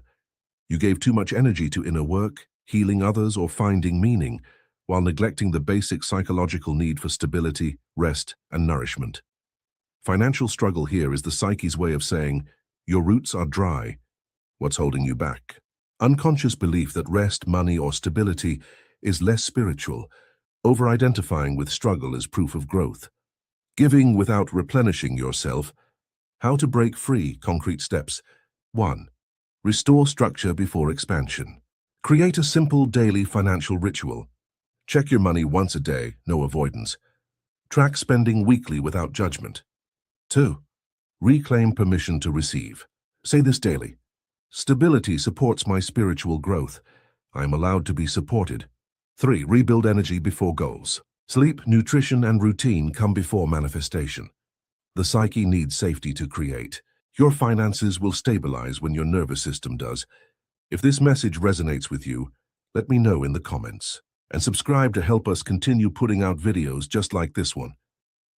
Plant 2, the chained plant.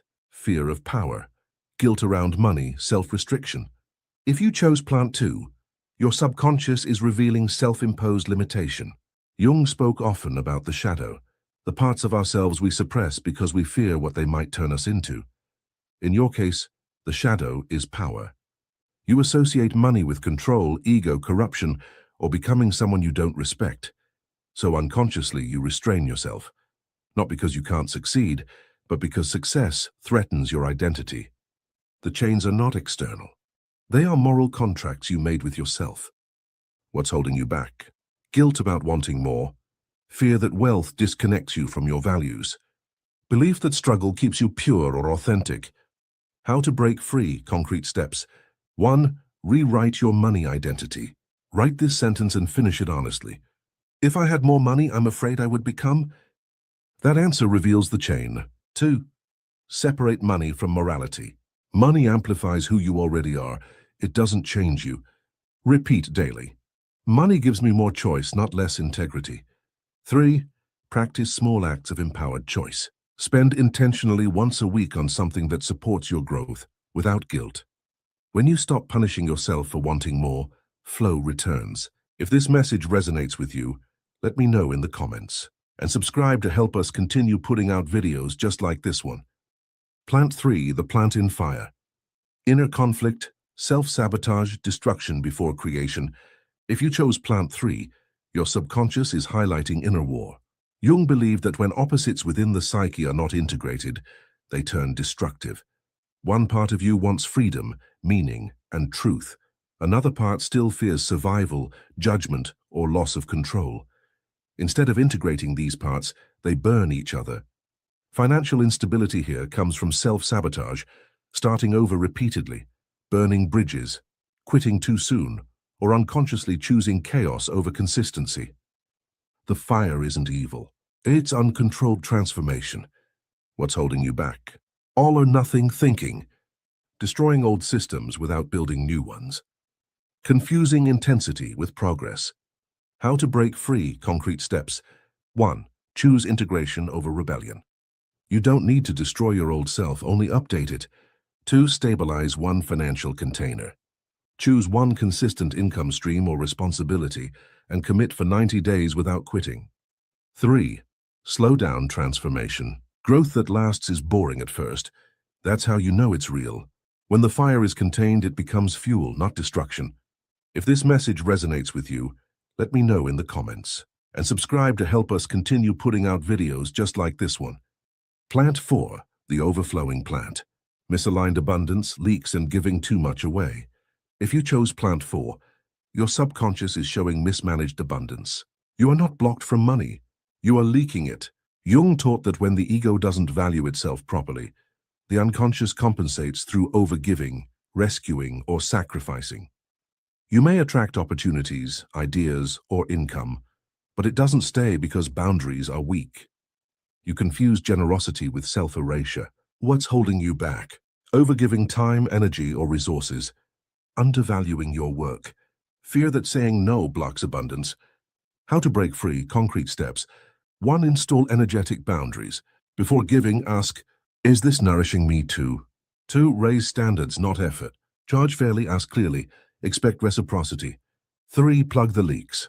Track where money, time, and energy leave without return, and close one leak this week. Abundance stays when it's respected. If this message resonates with you, let me know in the comments, and subscribe to help us continue putting out videos just like this one. If you're still watching, here is the collective message. No matter which plant you chose, there is one shared truth moving through this entire reading. According to Carl Jung, when consciousness expands faster than the psyche can reorganize, tension shows up in the material world. Money is one of the first places this tension appears. Not because you're doing something wrong, but because finances are deeply tied to safety, identity, worth, and survival. Spiritual awakening doesn't automatically dissolve psychological patterns. It reveals them. What you're experiencing is not failure, it's integration.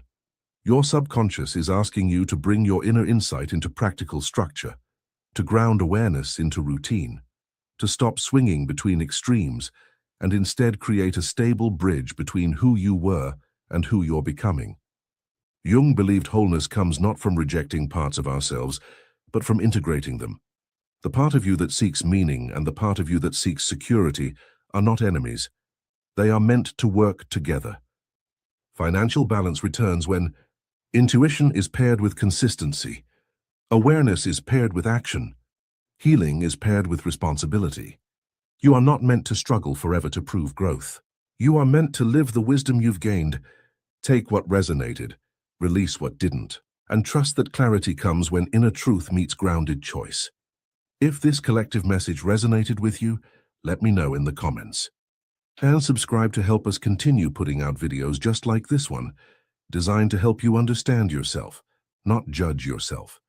Until next time, stay grounded, stay aware, and keep trusting your inner lens.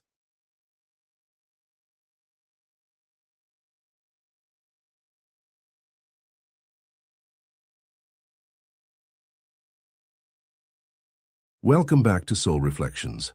This reading is designed to help you uncover the deeper parts of yourself that don't always show up on the surface. Your inner strengths, unconscious patterns, and the truths that quietly influence how you move through life. This is not about labels or predictions. It's about self-awareness and reflection.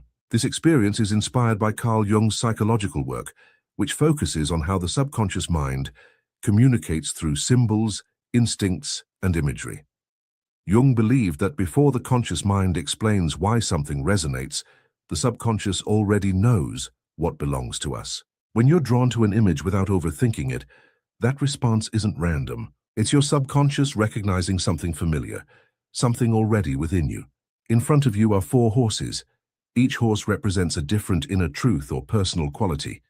Without analyzing or second-guessing yourself, notice which horse you feel naturally drawn to first.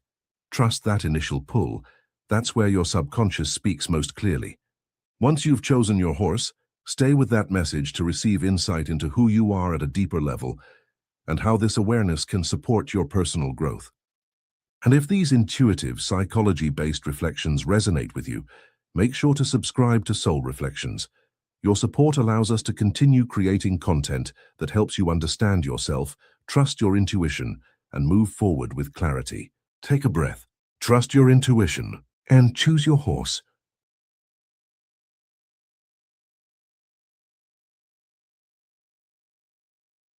Horse 1, the quiet strength. If you chose Horse 1, the truth about you is that you possess a quiet power most people underestimate, including you. In Jungian psychology, this reflects a person whose strength lives beneath the surface. You are introspective, observant, and deeply self-aware. You don't rush to prove yourself because your psyche is rooted in inner stability rather than external validation. Even when you doubt yourself, your subconscious knows exactly who you are. You've likely learned to stay grounded during chaos. What feels like reserve or hesitation is actually discernment. You sense more than you say, and you move when it's right, not when it's loud. The truth is, when you trust your inner authority, others naturally follow your lead. You are not behind. You are building something solid within. If this message resonates with you, let me know in the comments. And subscribe to help us continue to put out videos just like this one. Horse 2, the visionary self. If you chose Horse 2, the truth about you is that your mind naturally moves beyond the present moment. Jung described this as a psyche that lives close to the self, the part of you that sees patterns, meaning, and possibility before others do. You are intuitive, imaginative, and often guided by a sense of destiny rather than logic alone. You may have felt different growing up or misunderstood because your inner world is expansive. But this is not escapism, it's foresight. You are wired to see what could be, not just what is. The truth is, when you ground your vision into consistent action, your ideas become powerful realities. You are here to inspire, illuminate, and reimagine what's possible. If this message resonates with you, let me know in the comments. And subscribe to help us continue to put out videos just like this one. Horse 3, the transformative force. If you chose Horse 3, the truth about you is that you are a force of transformation. In Jungian psychology, this reflects someone who has learned to turn inner intensity into growth. You feel deeply, act passionately, and are not afraid of change. Even your challenges have shaped you into someone resilient and self-aware. You are not meant for stagnation. Your subconscious pushes you toward evolution, sometimes through discomfort, sometimes through bold decisions. Where others retreat, you rise stronger. The truth is, when you channel your energy with intention, you become unstoppable. You are here to transform yourself and others through courage. If this message resonates with you, let me know in the comments. And subscribe to help us continue to put out videos just like this one. Horse 4, the grounded heart. If you chose Horse 4, the truth about you is that your strength lies in connection and emotional wisdom. Jung believed true wholeness comes from integrating feeling with strength, and that is your gift. You are compassionate, loyal, and deeply attuned to others. Your presence creates safety, and people feel seen around you, even when you say very little. You may have learned early how to balance responsibility with care. This has made you dependable and emotionally mature. Your subconscious understands that real power is steady, not forceful. The truth is, when you honor your needs as much as others, your life flows with harmony. You are here to build, nurture, and sustain meaningful bonds. If this message resonates with you, let me know in the comments. And subscribe to help us continue to put out videos just like this one.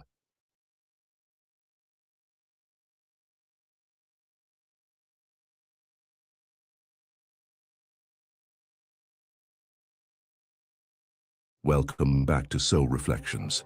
If you felt yourself changing on the inside, yet noticed a gap between who you are now and who you're becoming, this reading is for you.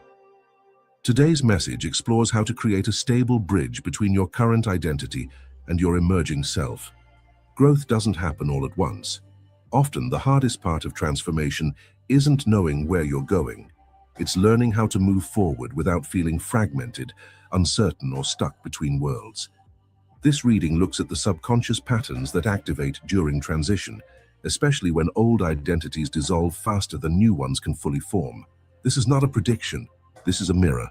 The way this reading works is inspired by Carl Jung's psychological theory, particularly the idea that the subconscious mind communicates through symbols long before the conscious mind can make sense of change. Jung believed that when you feel drawn to an image without logical reasoning, it's because your unconscious already recognizes its meaning. You're not choosing randomly. Your subconscious is choosing for you. In front of you are 4 bridges, each representing a different way the psyche attempts to move from who you have been into who you are becoming. Without overthinking, allow yourself to notice which bridge you feel pulled toward. Pay attention to your first instinct. Your body senses alignment before your mind explains it. Once you've chosen, stay with that bridge to understand what's stabilizing your transition, what may be causing hesitation or imbalance, and how to move forward with trust and clarity. If this kind of psychological and intuitive depth resonates with you, make sure you subscribe to Soul Reflections. These messages are created to help you understand yourself at a deeper level, so growth feels integrated rather than overwhelming. Take a breath, trust your intuition, and choose your bridge.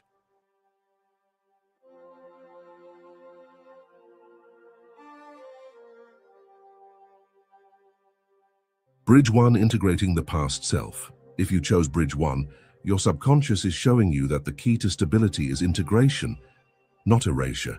Jung taught that growth doesn't come from abandoning the past, but from consciously integrating it. Right now, you may be trying to outgrow who you were by distancing yourself from old identities, habits, or experiences. But what actually creates instability is rejecting parts of yourself that once kept you safe. This bridge forms when you honor the role your past self played in getting you here. Even the versions of you that feel outdated still carry wisdom, resilience, and strength. When you stop fighting your history and begin learning from it, your foundation strengthens. To create stability, ask yourself, what part of my past self am I trying to disown instead of understand? When you allow compassion instead of judgment, the bridge becomes solid. You don't move forward by cutting ties. You move forward by carrying forward what still serves you. If this message resonates, let me know in the comments. And if you'd like more reflections like this, subscribe to Soul Reflections so we can continue creating videos just like this one. Bridge 2: trusting the transitional space. If you chose Bridge 2, your subconscious is highlighting the importance of trust during uncertainty. In Jungian psychology, the space between identities is often the most uncomfortable, but it's also the most powerful. You may feel like you no longer fully belong to your old life, yet haven't quite arrived in the new one. This in-between phase can feel unstable, but it's actually where deep psychological restructuring happens. The bridge becomes stable when you stop rushing the transition. Growth isn't meant to be forced. It unfolds when you allow yourself to be present with not knowing. Your psyche is reorganizing itself behind the scenes. To strengthen this bridge, practice patience with yourself. You don't need all the answers yet. You just need self-trust. Ask yourself, can I stay grounded even while I'm still becoming? When you trust the process instead of resisting it, the bridge holds. If this message resonates, share it below. And subscribe to Soul Reflections to support more content like this. Bridge 3: confronting the inner resistance. If you chose Bridge 3, your subconscious is revealing that resistance, not fear, is what's destabilizing the bridge. Jung believed that what we resist in ourselves doesn't disappear, it intensifies. You may consciously want growth, but subconsciously fear the responsibility, visibility, or vulnerability that comes with becoming more fully yourself. This bridge stabilizes when you turn toward the parts of you that feel hesitant, protective, or unsure. These inner voices aren't enemies, they're signals. When acknowledged, they soften. To strengthen this bridge, ask, what part of me feels threatened by change? And what does it need to feel safe? Growth becomes stable when you stop overpowering your inner world and start listening to it. If this message resonates, let me know. And subscribe to Soul Reflections to help us continue offering insights like this. Bridge 4: embodying the future self now. If you chose Bridge 4, your subconscious is guiding you toward embodiment. Jung taught that transformation happens when the psyche aligns with action. You may clearly envision who you're becoming, but still be waiting for permission, certainty, or external validation before fully stepping into that identity. This bridge stabilizes when you begin living in alignment with your future self before everything feels settled. Not by pretending, but by practicing. Small daily choices, boundaries, and self-respect anchor the bridge into reality. Ask yourself, what would the version of me I'm becoming choose today? When behavior aligns with identity, the bridge no longer feels fragile. It becomes grounded. If this message resonates, share it below. And subscribe to Soul Reflections so we can continue creating content that supports your growth.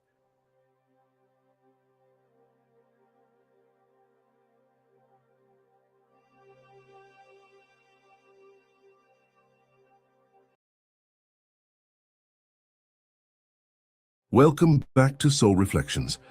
If you've been doing everything right, thinking positively, staying faithful, staying aware, and yet money still feels delayed, tight, or just out of reach, and this reading is for you. Today's message explores what you're being asked to stop worrying about, so that money can move towards you more naturally and with less resistance, not through force, not through hustle, but through a subtle psychological shift that changes how your inner world relates to safety, worth, control, and trust. This reading is not about manifesting faster. It's about removing the inner tension that slows money down. This is not a prediction. This is a mirror. The way this reading works is inspired by Carl Jung's psychological theory, particularly the idea that the subconscious mind communicates through symbols long before the conscious mind understands the message. Jung believed that when you are drawn to an image without logical reasoning, it's because your unconscious mind already recognizes what that symbol represents internally. You are not choosing randomly. Your subconscious is choosing for you. In front of you are 4 hats, each symbolizing a different mindset, role, or internal identity you may be unconsciously carrying, one that quietly affects how money responds to you. One of these perspectives is asking to be released, softened, or redefined so that financial flow can return to balance. Without overthinking it, notice which hat you feel pulled toward. Pay attention to your first instinct. Your body knows before your mind does. Once you've chosen, stay with that hat to hear what your subconscious is revealing, what it's asking you to stop worrying about, and how that shift allows money to come more freely and with less strain. If this kind of psychological and spiritual depth resonates with you, make sure you subscribe to Soul Reflections. These videos are created to help you understand yourself at a deeper level so you can move through life and money with clarity instead of anxiety. Take a breath, trust your intuition, and choose your hat.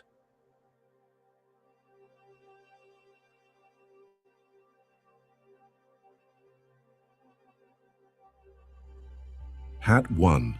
The controller mindset. What to stop worrying about. How everything will work out. If you chose Hat 1, your subconscious is revealing a deep attachment to control. Not because you are rigid, but because at some point, control became your form of safety. In Jungian psychology, this reflects an ego structure that learned early on. If I don't manage everything, things fall apart. Over time, this belief becomes exhausting. Money, in particular, responds poorly to excessive control because financial flow requires adaptability, trust, and timing, not constant mental pressure. You may be overthinking money, tracking it too tightly, replaying decisions, or trying to anticipate every outcome. Ironically, this keeps your nervous system in a state of vigilance. And when the psyche is vigilant, it signals scarcity, even when resources are available. The universal truth here is this: what you grip tightly cannot move freely. The shift is not letting go completely, but loosening your grip. Begin by separating responsibility from obsession. You are allowed to plan without panicking. You are allowed to care without controlling. Each time you catch yourself mentally rehearsing worst-case scenarios, pause and ask, is this problem happening right now, or am I borrowing stress from the future? Money begins to move when your system feels safe enough to receive, not just manage. If this message resonates, let me know in the comments, and subscribe to Soul Reflections so we can continue creating videos just like this one. Hat 2. the self-sacrifice identity. What to stop worrying about? Everyone else's stability. If you chose Hat 2, your subconscious is showing a pattern of over-responsibility for others. Jung would describe this as an inflated caretaker archetype, where worth becomes tied to usefulness and rest feels undeserved. You may unconsciously believe that if you slow down, choose yourself, or earn more than others around you, something bad will happen: guilt, rejection, or imbalance. As a result, money struggles to stay with you. Not because you don't deserve it, but because part of you associates abundance with disconnection.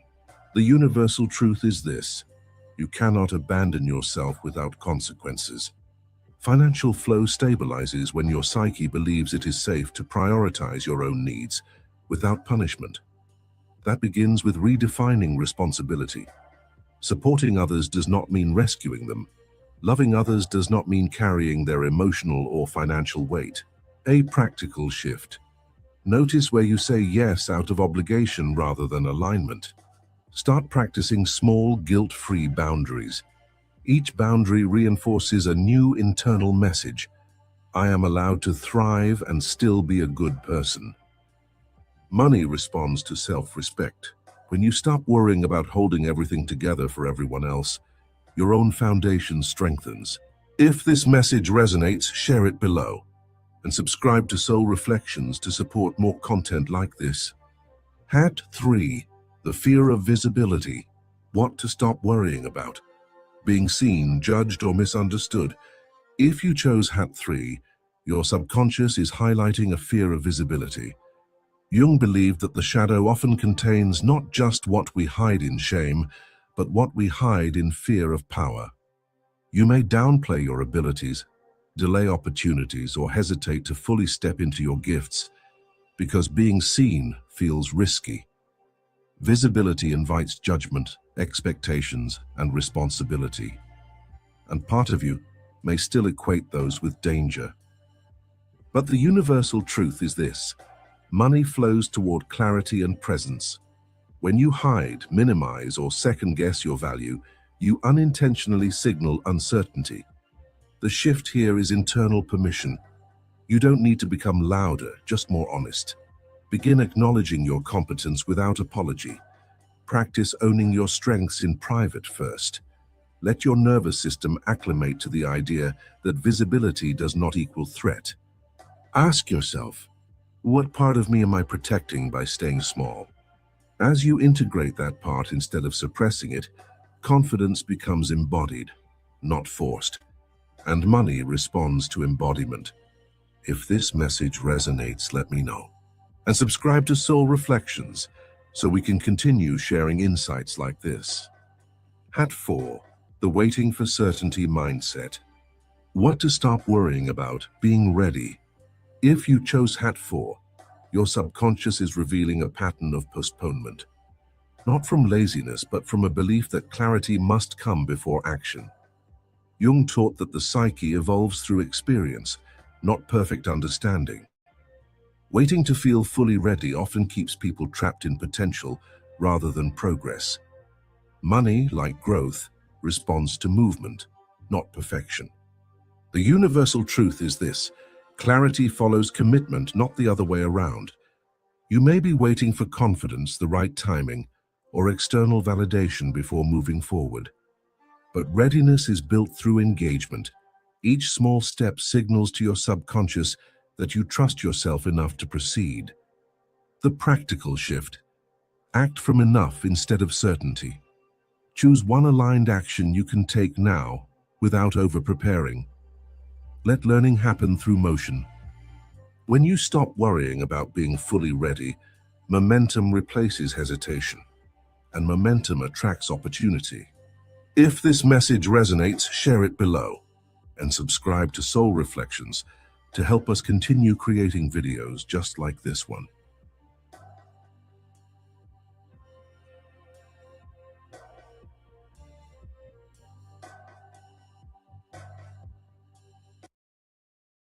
Welcome to Soul Reflections. This space is inspired by Carl Jung's psychology and the understanding that the people we're drawn to are never random. They are reflections of the soul. Here we don't predict the future. We don't tell you who you should be. Instead, we explore how symbols, attraction, and intuition speak directly to the subconscious, revealing truths that already exist within you. According to Jung, attraction is not just preference, it's communication. The psyche uses people as mirrors, drawing us towards certain personalities to reveal what is developing, healing, or asking to be integrated within us. So the personality you feel drawn to today isn't about them. It's about you. It reflects an inner shift, something your subconscious is ready to understand, embody, or reclaim. There is no right or wrong choice here. Your mind doesn't choose. Your subconscious does. Take a moment. Breathe deeply. Let your body settle. Don't analyze. Don't compare. Just notice what draws you in first. Trust that pull. Choose the person that immediately stands out to you. I'll give you a moment.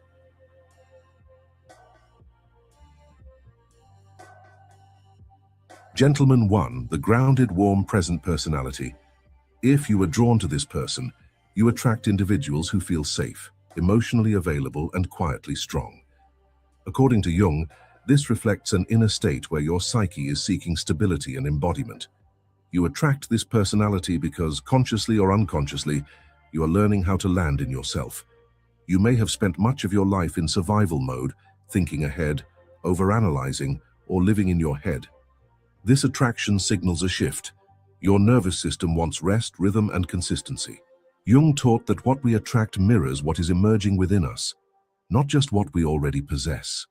This personality appears when your subconscious is integrating the self archetype, the part of you that no longer needs chaos to feel alive. The lesson here is simple but powerful. Slow down your body and your life reorganizes. When you regulate your breath, posture, sleep, and daily routines, your outer world follows. Stability is not boring, it is fertile. If you often attract calm people, it's because your soul is learning that peace is not earned through struggle. It's accessed through presence. Ask yourself, where can I soften instead of push? Where can I choose consistency over intensity? This personality enters your life to show you that safety is a frequency, and you are learning how to hold it. If this message resonates, comment below and let us know. Subscribe to help us continue putting out videos just like this one. Gentleman 2, the ambitious, focused, leader-type personality. If this person stood out to you, you attract driven, high-functioning individuals who value direction, purpose, and mastery. Jung would say this reflects an activation of the hero and authority archetypes within your psyche. You attract this personality because part of you is stepping into self-responsibility. You may admire their discipline, confidence, or decisiveness because your subconscious knows you are capable of the same, but may not fully claim it yet. Often, people who attract leaders have spent years minimizing themselves, adapting, or carrying others emotionally. The psyche compensates by drawing in someone who acts where you hesitate. This is not about dependency, it's about integration. The message is not become like them, but rather own your own authority. Jung warned that when we disown power, we project it. This attraction asks you to reclaim your voice, boundaries, and direction. The moment you begin setting daily goals, honoring your word to yourself, and moving your body with intention, you stop outsourcing power. This personality shows up when your soul is ready to lead its own life. Ask yourself, where am I waiting for permission? Where can I act decisively instead of perfectly? Your attraction reveals your next level of self-respect. If this resonates, comment below and tell us. Subscribe to help us continue putting out videos just like this one. Gentleman 3, the intense, magnetic, emotionally complex personality. If you chose this person, you attract depth, passion, mystery. Jung would say this reflects the activation of the shadow and animus archetypes, the parts of the psyche that hold suppressed emotion, desire, and truth. You attract this personality because you are not meant for surface-level living. You feel deeply even when you hide it well. This attraction mirrors an inner call to feel without fear. Often, those who attract intense personalities have learned to suppress their own needs or emotions to maintain control. The psyche responds by pulling in someone who lives openly in their intensity, sometimes beautifully, sometimes chaotically. The lesson here is integration, not avoidance. Jung taught that what we reject in ourselves appears as fate. This personality asks you to stop repressing your truth.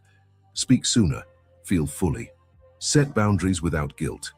When you channel emotion into the body, through movement, breath, creativity, or honest conversation, it no longer spills out as drama or pain.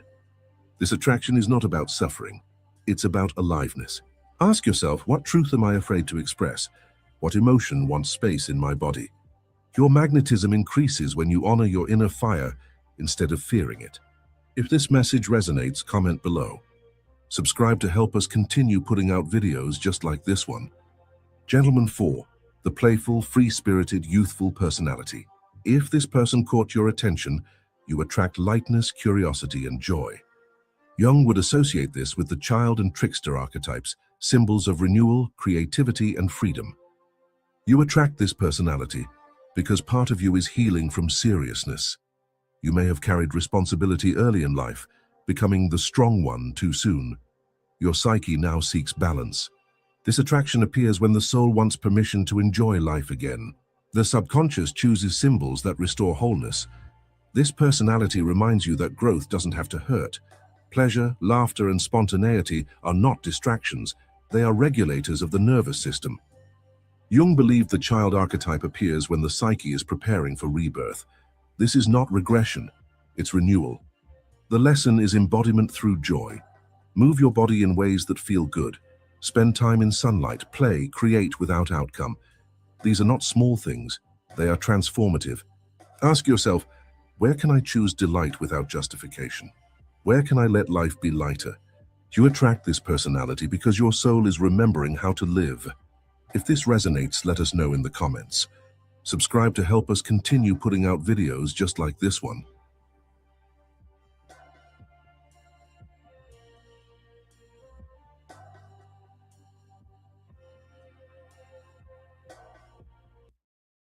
Welcome to Soul Reflections. This space is inspired by Carl Jung's psychology and the understanding that every shift we experience on the outside begins as a movement within the soul. Here we don't predict the future or tell you who you're supposed to be. Instead, we explore how symbols speak directly to the subconscious, revealing insight, awareness, and truth that already exist within you. Today's message is about the one physical shift your inner world is ready for. The kind of change that doesn't take months or years, but begins to reorganize your energy, confidence, and self-perception within the next 7 days. According to Jung, the things we're drawn to are never random. They're guided by the collective unconscious, the deeper part of the mind that knows what we need before the conscious mind catches up. So the woman you're drawn to isn't a coincidence. She represents the physical expression of something your psyche is ready to embody, integrate, or upgrade right now. This isn't about perfection. It isn't about becoming someone else. It's about aligning your outer world with who you already are becoming and removing the one physical block that's been quietly holding you back. This isn't just a message. It's an opening at your doorway, because the change you're seeking doesn't come from force but from alignment. There's no right or wrong choice. Trust what stands out to you first. Take a moment. Breathe deeply. Don't overthink it. Just allow. Choose the woman that immediately caught your attention. I'll give you a second.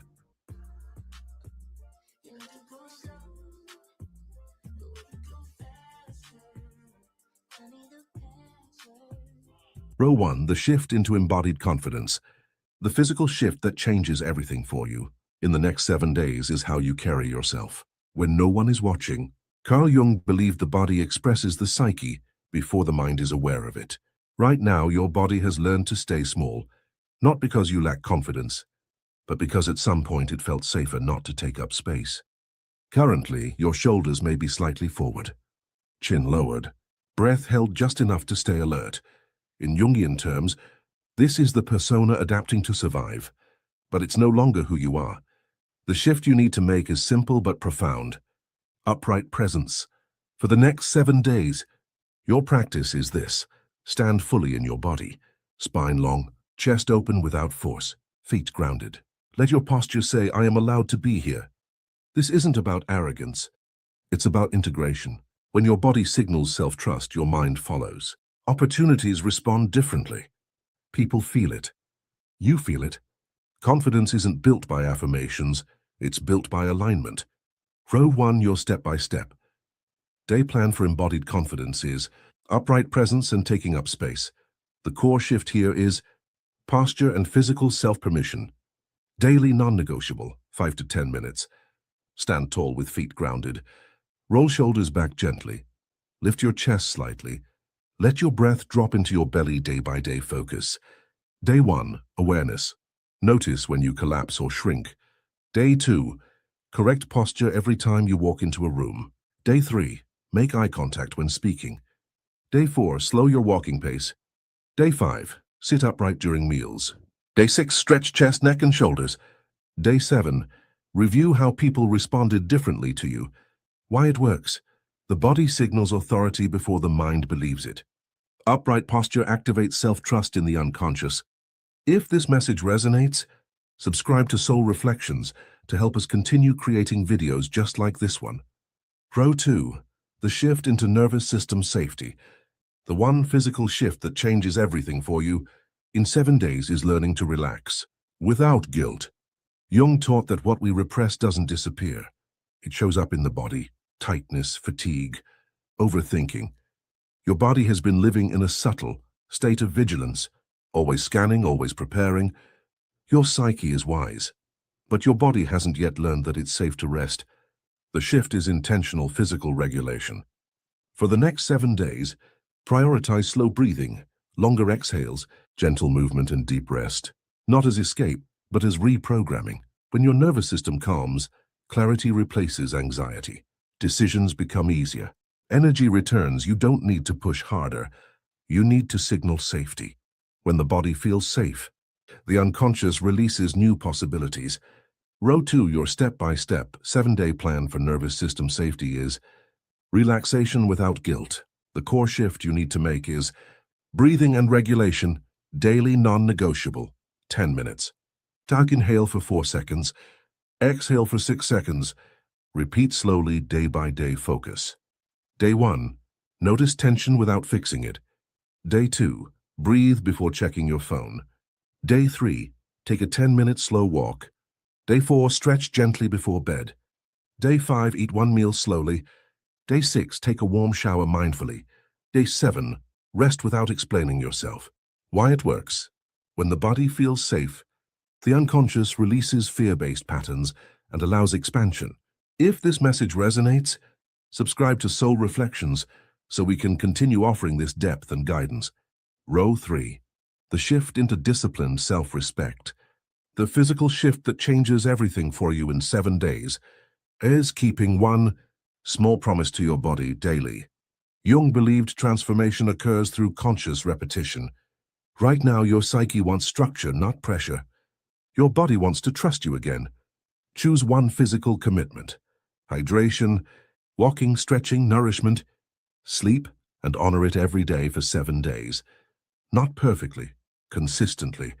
Each time you follow through, your unconscious registers safety and self-respect. Confidence grows, momentum builds.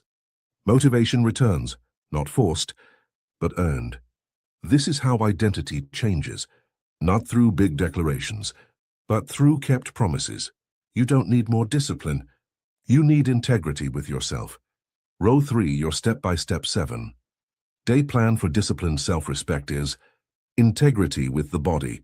The core shift you need to make is 1 kept physical promise. Choose 1 habit only. Hydration, walking, stretching, sleep, or nourishment. Day by day focus. Day 1, choose your promise. Day 2, complete it no matter how small. Day 3, notice pride instead of pressure. Day 4, repeat without negotiation. Day 5, acknowledge trust building. Day 6, strengthen commitment. Day 7, reflect on confidence gained. Why it works. Identity shifts through repetition. The psyche believes what the body consistently proves. If this message resonates, subscribe to Soul Reflections to support content that helps you embody real change. Row 4, the shift into sensual aliveness. The one physical shift that changes everything for you in 7 days is reconnecting to physical pleasure. Without justification, Jung understood that when pleasure is repressed, life loses color. Your body has been functioning, not feeling.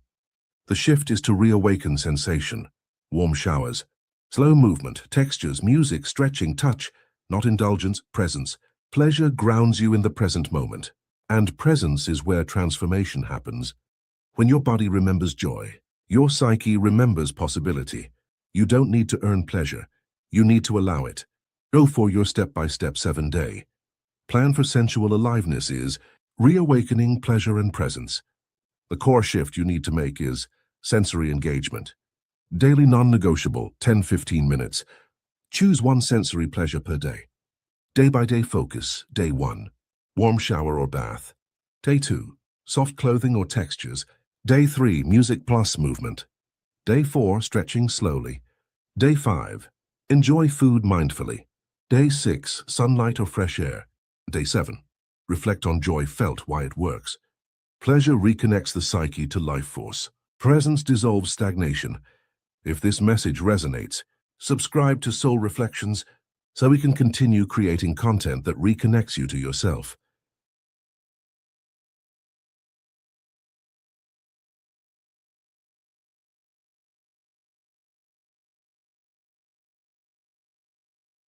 Your subconscious decides your income before you do. Welcome back to Soul Reflections. This message is for those who feel like money should be flowing more easily by now. Not because you're doing something wrong, but because something subtle is happening beneath the surface. Today's message explores the hidden money opportunities you may be missing subconsciously, not due to lack of effort, intelligence, or worth, but because the subconscious mind often prioritizes safety over abundance. According to Carl Jung's psychological theory, the subconscious communicates through symbols long before logic catches up. What you're drawn to reveals what your inner world is already responding to, even if you haven't named it yet. This is not a prediction. This is not fortune-telling. This is awareness. Money does not only respond to strategy. It responds to identity, belief, nervous system regulation, and unconscious patterns formed long before we realized they were there. In front of you are 4 stacks of money. Each one represents a different subconscious pattern that can either block or unlock financial opportunity. You're not choosing randomly. Your subconscious already knows where opportunity is waiting and what belief must shift for it to arrive. Without overthinking it, allow your attention to settle naturally. Notice which stack feels heavier, brighter, or more magnetic to you. There is no right or wrong choice, only recognition. Take a breath. Let your body decide before your mind interferes. Choose the stack that draws you in, and stay with that message to discover the hidden opportunity your subconscious is ready to activate. If this kind of psychological and spiritual depth resonates with you, make sure you subscribe to Soul Reflections. These messages are designed to help you understand yourself, so money becomes something you collaborate with, not chase. When you're ready, choose your stack.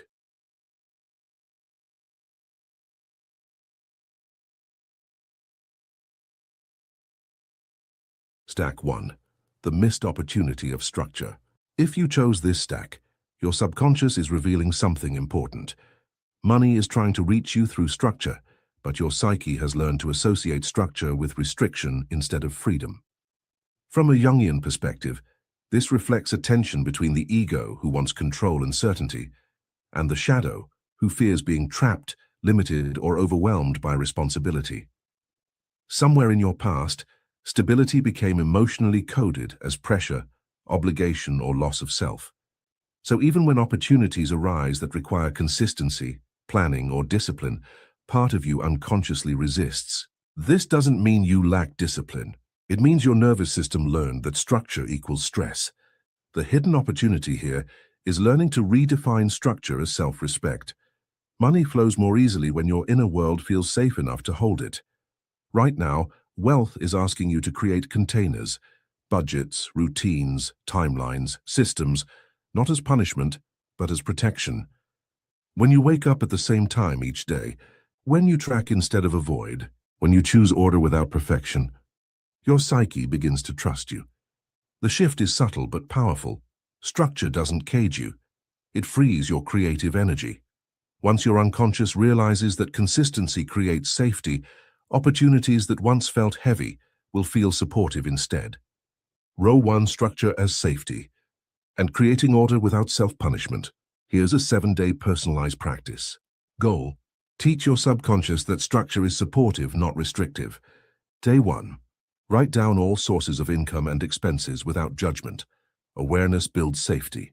Day 2. Choose one simple daily money habit: tracking, saving, invoicing. Keep it small. Day 3. Create a gentle routine around money. Same time each day, 10 minutes only. Day 4. Declutter one financial space: wallet, app, email, desk. Order calms the psyche. Day 5. Set one clear boundary around money. Say no, stop overgiving, pause spending. Day 6. Review what's working, not what's lacking. Day 7. Reflect. How did consistency change my stress level? Your key reframe: structure is not control, it's self-trust made visible. Daily morning meditation verse: let all things be done decently and in order. 1 Corinthians 14:40. Sit quietly each morning and repeat, order creates peace, peace attracts provision. If this message resonates, does it help you understand the hidden money opportunity you've been missing subconsciously? If so, subscribe to support the channel and help us continue creating videos just like this one. Stack 2: the missed opportunity of receiving. If this stack drew you in, your subconscious is pointing toward a deeply ingrained belief: you are far better at earning than receiving. Jung would describe this as an imbalance between the persona, the capable, responsible self you show the world, and the inner child, the part of you that learned love must be earned.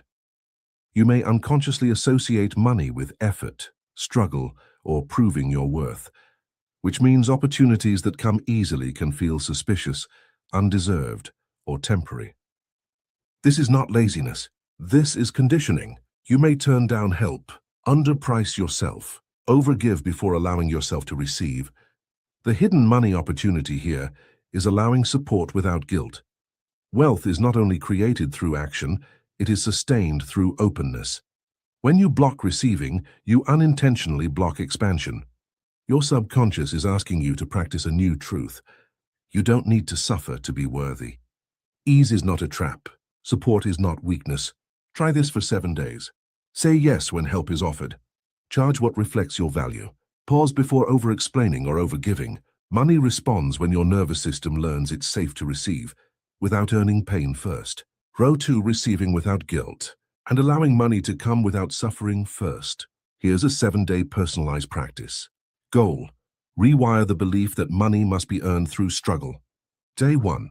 Notice where you reject help or minimize your needs. Just observe. Day 2. Say yes to one form of support, compliment, assistance, opportunity. Day 3. Raise one price, ask for fair pay, or stop undercharging. Day 4. Practice receiving without explanation or justification. Day 5. Give only from overflow, not obligation. Day 6. Write a list of ways money already supports you. Day 7. Rest intentionally without guilt. Your key reframe: receiving is a spiritual act, not a moral failure. Daily morning meditation verse: open your mouth wide and I will fill it. Psalm 81:10. Repeat slowly: I am allowed to receive without proving my worth. If this message resonates, does it reveal the hidden money opportunity you've been missing subconsciously? Subscribe to help us continue releasing videos like this one. Stack 3: the missed opportunity of trust. If you chose this stack, your unconscious is highlighting a subtle but powerful block. You trust your intuition, but not your timing. From a Jungian lens, this reflects an unresolved relationship between the self, your deeper knowing, and the ego's fear of uncertainty. You may receive intuitive ideas, flashes of inspiration, or creative urges, but hesitate to act because you fear being wrong, premature, or unsupported. So the opportunity doesn't disappear, it just waits. The hidden opportunity here is learning to act before certainty arrives. Money often follows aligned movement, not perfect clarity. When intuition speaks, it does so quietly, and delays cause doubt to replace direction. Your psyche isn't asking you to leap blindly. It's asking you to take small embodied action before fear rewrites the message. Send the email, post the idea, apply before you feel ready. Trust grows through motion. When you honor intuition with action, the unconscious aligns with confidence, and money flows toward clarity. Row 3: trusting intuitive action, and acting before certainty arrives. Here's a 7-day personalized practice. Goal: strengthen trust between intuition and action. Day 1. Write down intuitive nudges you've ignored. Day 2. Take one small action on an idea without overthinking. Day 3. Move before you feel ready, gently. Day 4.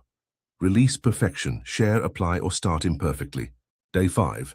Notice how action quiets fear. Day 6. Follow intuition once more, even if it feels illogical. Day 7. Reflect on momentum created through trust. Your key reframe: clarity follows movement, not the other way around. Daily morning meditation verse: trust in the Lord with all your heart, and lean not on your own understanding. Proverbs 3:5. Affirm daily: I move when guided, not when certain. If this resonates, does it clarify the hidden money opportunity you've been missing subconsciously? Subscribe to support more content like this. Stack 4. The missed opportunity of self-permission. If this stack stood out to you, your subconscious is revealing a core truth. You are waiting for permission that will never come. Jung would say this is the moment where the shadow self holds unrealized power. You may have internalized beliefs about staying humble, not outshining others, or not wanting too much. As a result, you unconsciously cap your expansion. Not because you lack ambition, but because you fear what visibility might cost you. The hidden opportunity is self-authorization. Money responds to ownership, to decisiveness, to choosing yourself without apology. This doesn't mean becoming aggressive or selfish. It means no longer shrinking your desires to stay emotionally safe. When you claim your right to expand, others adjust. When you stop waiting doors open, the moment you internally decide I'm allowed, the psyche aligns, and opportunity follows. Row 4, self-permission to expand. And ending self-limitation and invisible ceilings. Here's a 7-day personalized practice. Goal: give yourself permission to want more without shame. Day 1. Write what you secretly desire financially. Don't edit. Day 2. Notice where you shrink to stay accepted. Day 3. Speak one desire out loud, even if it scares you. Day 4. Take one bold step aligned with expansion. Day 5. Stop explaining your goals to those who don't support them. Day 6. Practice visibility.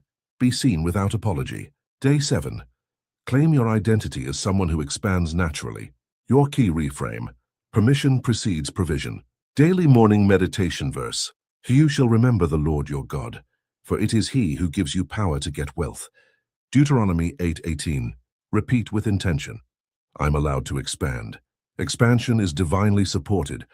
If this message resonates, does it help you see the hidden money opportunity you've been missing subconsciously? Subscribe to help us continue creating videos just like this one.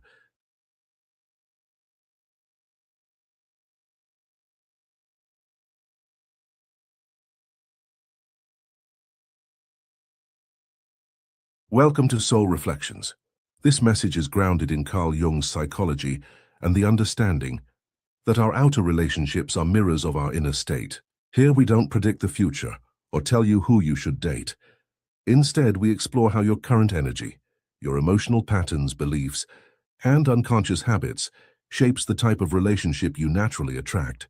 Jung taught that we don't fall into relationships by accident.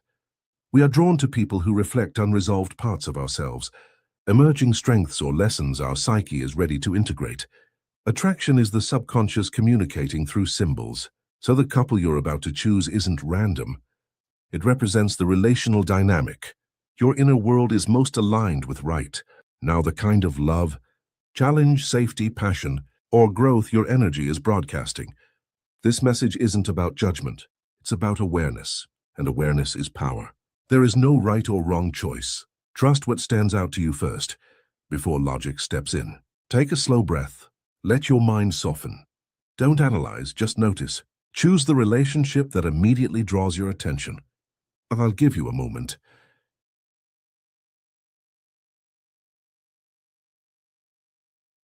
This is the relationship your current energy is attracting. If you chose this relationship, your current energy is centered around stability, containment, and earned trust. This suggests your psyche has moved out of chaos and into a phase Jung would call ego consolidation, where the nervous system is no longer seeking intensity for validation, but coherence for safety. You're attracting a relationship that feels calm, grounded, and quietly powerful. Not because it's boring, but because your subconscious no longer equates love with emotional volatility. You are ready for consistency without losing depth. This kind of connection forms when someone has done enough inner work to recognize that peace is not the absence of passion, but the presence of regulation.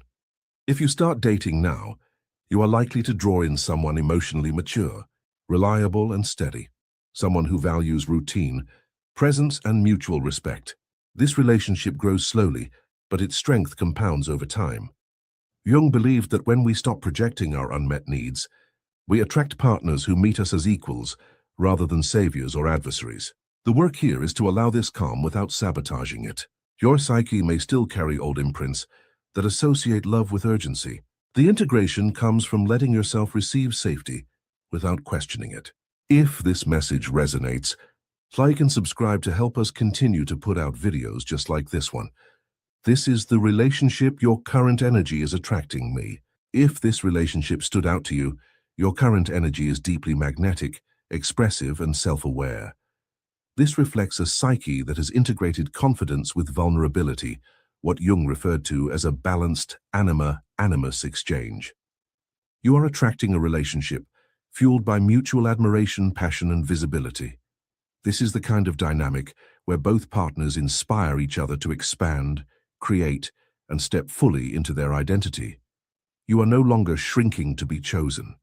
You are being seen because you are fully present in yourself. If you begin dating now, you're likely to attract someone confident, charismatic, and emotionally attuned, someone who meets your intensity rather than being overwhelmed by it. This relationship thrives on communication, shared vision, and emotional honesty. The shadow work here is not confusing chemistry with compatibility. Jung warned that unexamined attraction can become projection. The growth opportunity is staying rooted in discernment while enjoying the spark. This relationship mirrors your readiness to be both desired and respected, no longer one at the expense of the other. If this message resonates, like and subscribe to help us continue to put out videos just like this one. This is the relationship your current energy is attracting. If this relationship drew you in, your current energy is introspective, sensitive, and emotionally porous. This indicates a psyche in the midst of transformation, where old identities are dissolving, but new ones are still forming. You are attracting a relationship that feels emotionally deep, intimate, and psychologically intense. This partner is likely reflective, perceptive, and capable of meeting you in vulnerability. Jung would describe this as a phase where the unconscious is asking to be witnessed. If you start dating now, you may attract someone who activates your inner world, someone who brings profound emotional closeness, but also mirrors unresolved wounds. This is not punishment. It is invitation. The psyche attracts what it is ready to integrate. The work here is boundaries. Depth without structure can become emotional enmeshment. Growth comes from honoring your sensitivity while protecting your energy. This relationship has the potential to be healing if approached, consciously, and overwhelming if not. Awareness is the difference. If this message resonates, like and subscribe to help us continue to put out videos just like this one. This is the relationship your current energy is attracting. If you chose this relationship, your current energy is playful, embodied, and present-focused.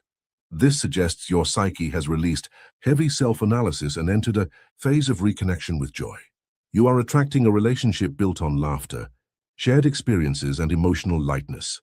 This doesn't mean shallow, it means you are learning that love does not always need to be hard to be real. Jung believed individuation included reclaiming spontaneity, not just insight. If you begin dating now, you're likely to attract someone fun, expressive, and emotionally available in the moment. This relationship helps you reconnect with pleasure, embodiment, and relational ease. The shadow here is avoidance of depth. The integration comes from allowing joy and vulnerability to coexist. This relationship reflects your readiness to live, not just heal. If this message resonates, like and subscribe to help us continue to put out videos just like this one.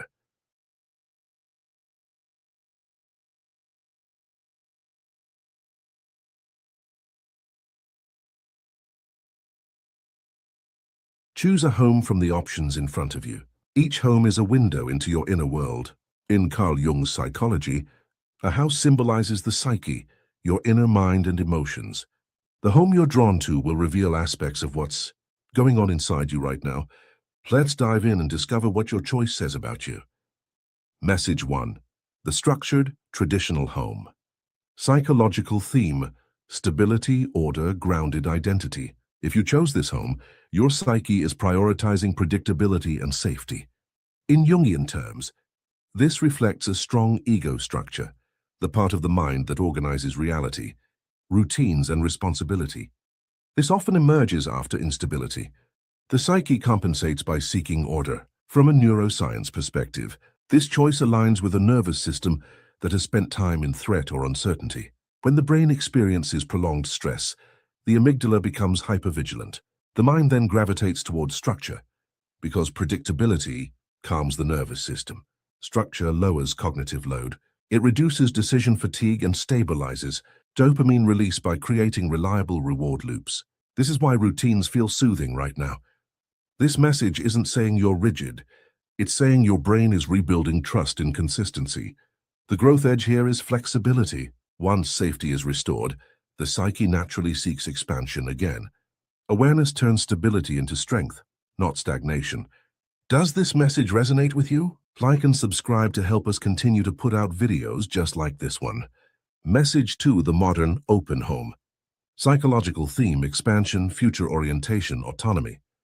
If you chose this home, your psyche is oriented toward possibility and forward momentum. In Jungian psychology, this reflects a dominant conscious attitude, a strong identification with growth, progress, and self-definition. You are future-focused, often living a few steps ahead of the present moment. Neuroscience explains this through dopamine-driven motivation. Open spaces, novelty, and minimalism activate the brain's reward system, reinforcing exploration and goal pursuit. However, highly future-oriented brains can sometimes suppress emotional processing. When the prefrontal cortex leads too strongly, the limbic system may not fully discharge stored emotions. This doesn't mean you're disconnected.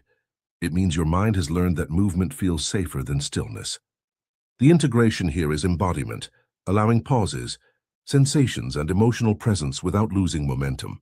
Growth doesn't require speed. It requires integration.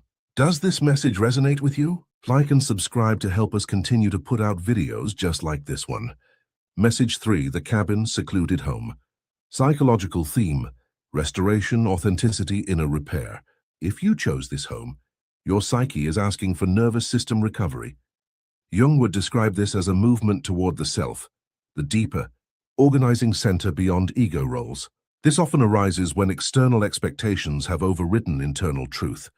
From a neuroscience standpoint, solitude reduces sensory input and allows the nervous system to exit. Chronic sympathetic activation, fight or flight. Quiet environments increase parasympathetic tone, supporting healing, digestion, emotional regulation, and insight. This choice often appears after burnout, emotional overload, or relational fatigue. The brain is seeking conditions where it can safely process unresolved material. Isolation here is not avoidance. It's recalibration. The growth edge is reintegration. Solitude restores clarity, so connection can later occur without self-abandonment. Stillness is not stagnation. It is preparation. Does this message resonate with you? Like and subscribe to help us continue to put out videos just like this one. Message 4. The cozy storybook home. Psychological theme: emotional safety, inner child integration. If you chose this home, your psyche is prioritizing emotional warmth and belonging. In Jungian terms, this reflects the child archetype, the part of the psyche connected to vulnerability, imagination, and emotional truth. This archetype surfaces when unmet emotional needs are ready to be acknowledged. Behavioral neuroscience shows that environments associated with warmth and familiarity activate oxytocin, the bonding hormone. This calms the stress response and reinforces feelings of safety and connection. This choice often appears when someone has been emotionally self-reliant for too long. The nervous system is asking for softness, not weakness, but regulation through connection. The integration here is boundaries. Emotional openness paired with discernment creates secure attachment rather than emotional overgiving. Safety is not something you find. It's something you learn to generate. Does this message resonate with you? Like and subscribe to help us continue to put out videos just like this one.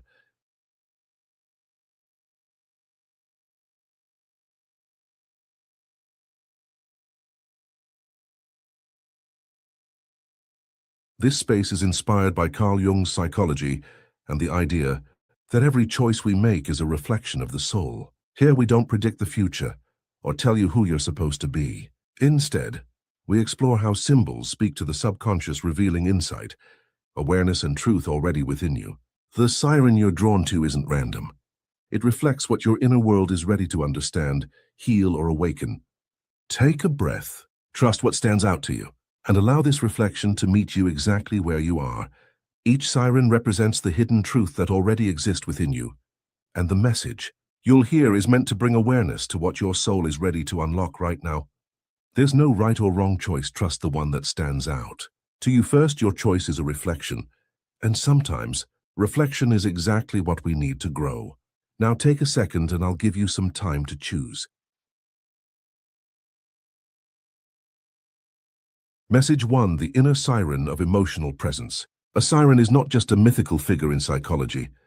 She represents magnetic emotional awareness, instinctive intuition, and authentic expression of the self. She draws people in not through performance or perfection, but through energy that feels real, emotionally intelligent and deeply resonant.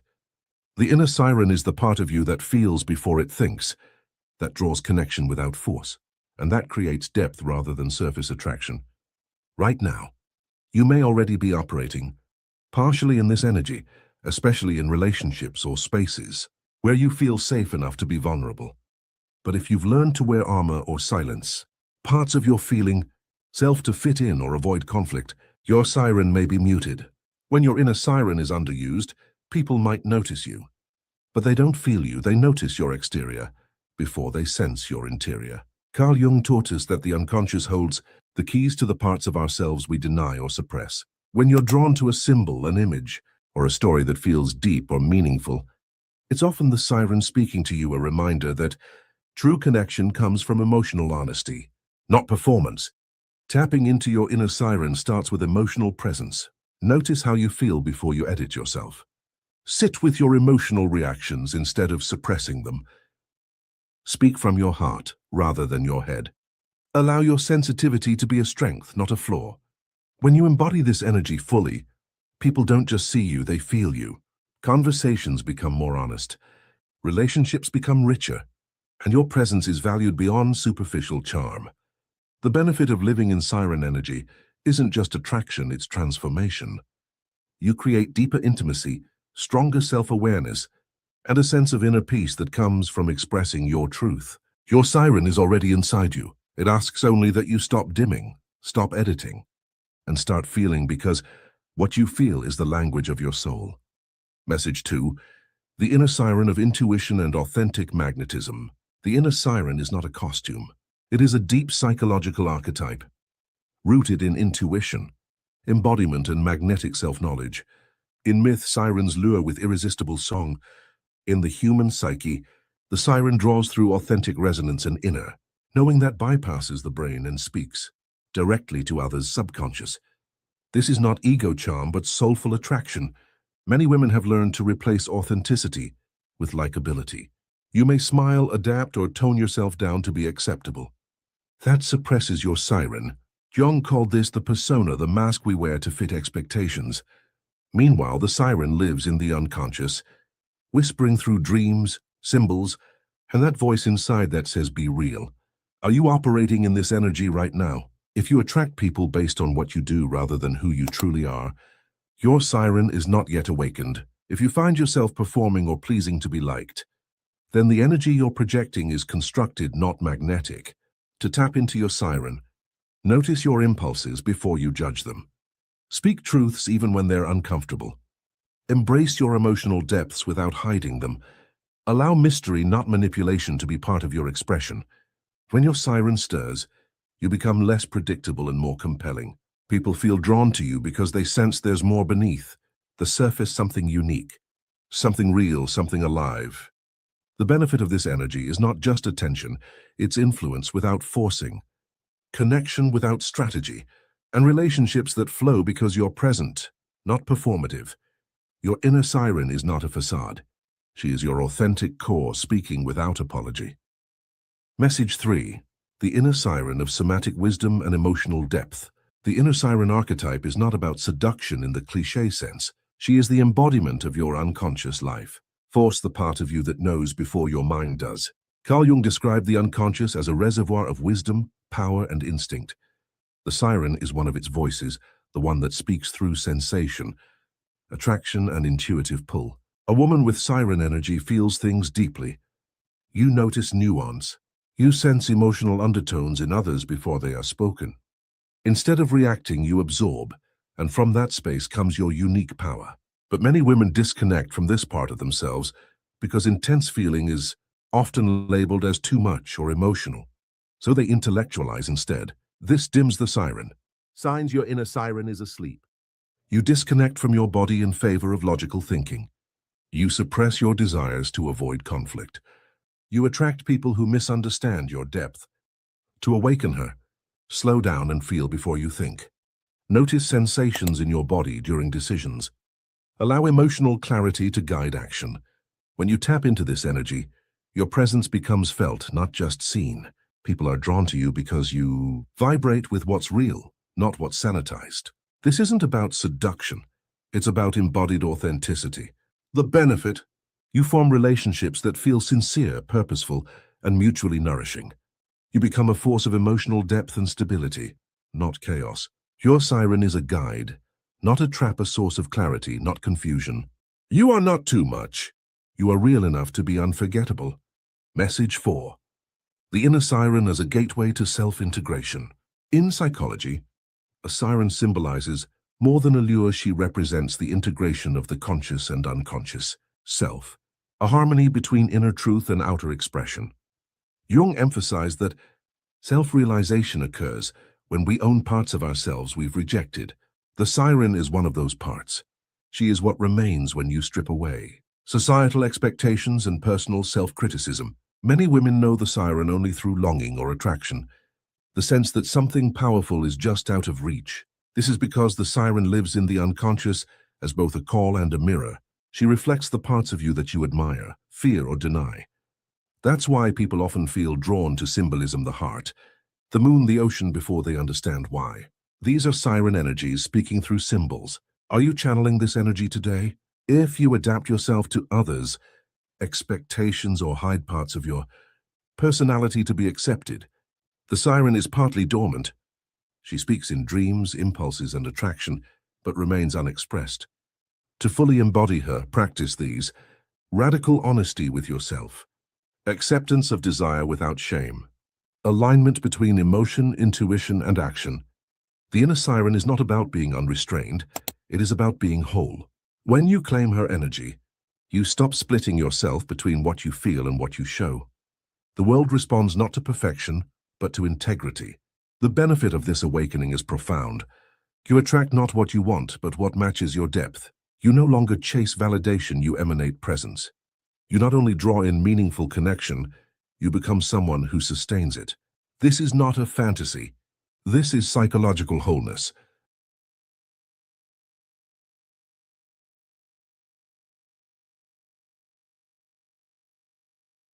This space is inspired by Carl Jung's psychology and the idea that every choice we make is a reflection of the soul. Here we don't predict the future or tell you who you're supposed to be.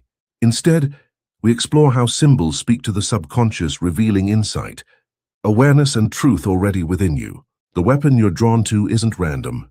It reflects what your inner world is ready to understand, heal, or awaken. Take a breath, trust what stands out to you, and allow this reflection to meet you exactly where you are. Each battle weapon represents the hidden truth that already exists within your soul, and the message you'll hear is meant to bring awareness to what your soul is ready to unlock right now. There's no right or wrong choice. Trust the one that stands out. To you first, your choice is a reflection, and sometimes reflection is exactly what we need to grow. Now take a second and I'll give you some time to choose. Weapon 1, the sword. The battle of truth versus illusion. Your soul is fighting a battle between clarity and self-deception. In Jungian psychology, this is the confrontation with the shadow. The parts of yourself you've learned to deny, repress, or rationalize away. The sword represents discernment, the ability to cut through illusion and face reality honestly, while your soul is in this state. From a neuroscience perspective, the brain is wired to avoid discomfort. The amygdala seeks safety, while the prefrontal cortex seeks truth. When these two are out of alignment, we cling to narratives that protect us emotionally, even when they limit us. Biblically, this mirrors the truth will set you free, John 8:32. Freedom comes after truth, not before it. The benefit of knowing this: once you recognize that your inner conflict is about truth, shame loosens its grip. Awareness restores agency. You stop fighting yourself and start fighting for yourself. How to fight this battle? Practice radical self-honesty without self-judgment. Notice where your reactions are defensive rather than reflective. Journal what you avoid thinking about and why. Signs you're already winning. You feel calmer telling the truth even when it's uncomfortable. You no longer need others to validate what you already know. Your decisions feel cleaner, lighter, more aligned. The sword doesn't destroy, it reveals. If this resonated with you, please like and subscribe to help us continue to put out videos just like this one. Weapon 2: the axe. The battle of attachment versus release. Your soul is fighting to let go of what once kept you safe, but now keeps you stuck. In Jungian terms, this is the collapse of outdated complexes, emotional patterns formed in childhood that no longer serve your adult self, while your soul is in this state. Behavioral neuroscience shows that the brain forms emotional bonds through repetition, not logic. Even pain can feel familiar, and familiarity feels safe.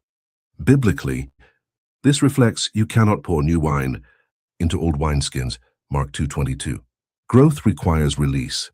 The benefit of knowing this: when you realize the battle is about attachment, not failure, you stop blaming yourself. You understand that resistance is not weakness, it's conditioning.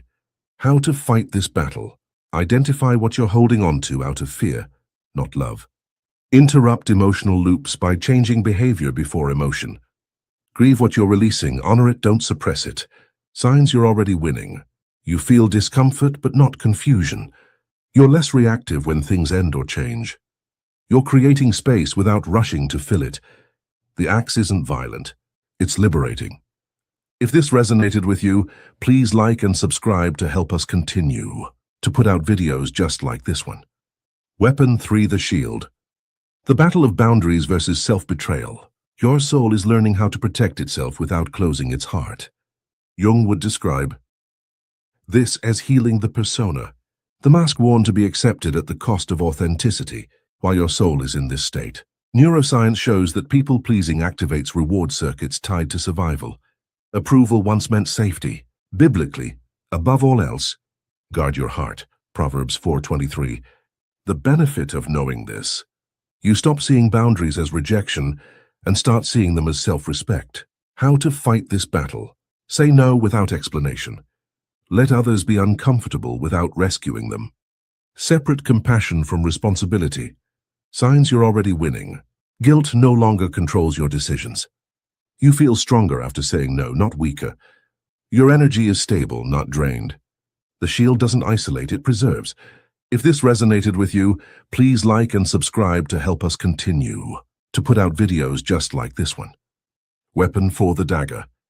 The battle of courage versus fear. This is the most intimate battle. The dagger represents confronting what you avoid internally. Quiet fears, hidden grief, unspoken desires, while your soul is in this state. Fear lives in the nervous system. Avoidance strengthens it. Presence dissolves it. Biblically, God has not given us a spirit of fear, 2 Timothy 1:7. The benefit of knowing this: you stop running from yourself. Power returns the moment you stay. How to fight this battle? Sit with discomfort without distraction. Name the fear instead of suppressing it. Act gently but decisively anyway. Signs you're already winning. Fear no longer paralyzes you. You trust yourself under pressure. Peace replaces adrenaline. The dagger doesn't wound, it awakens. If this resonated with you, please like and subscribe to help us continue to put out videos just like this one.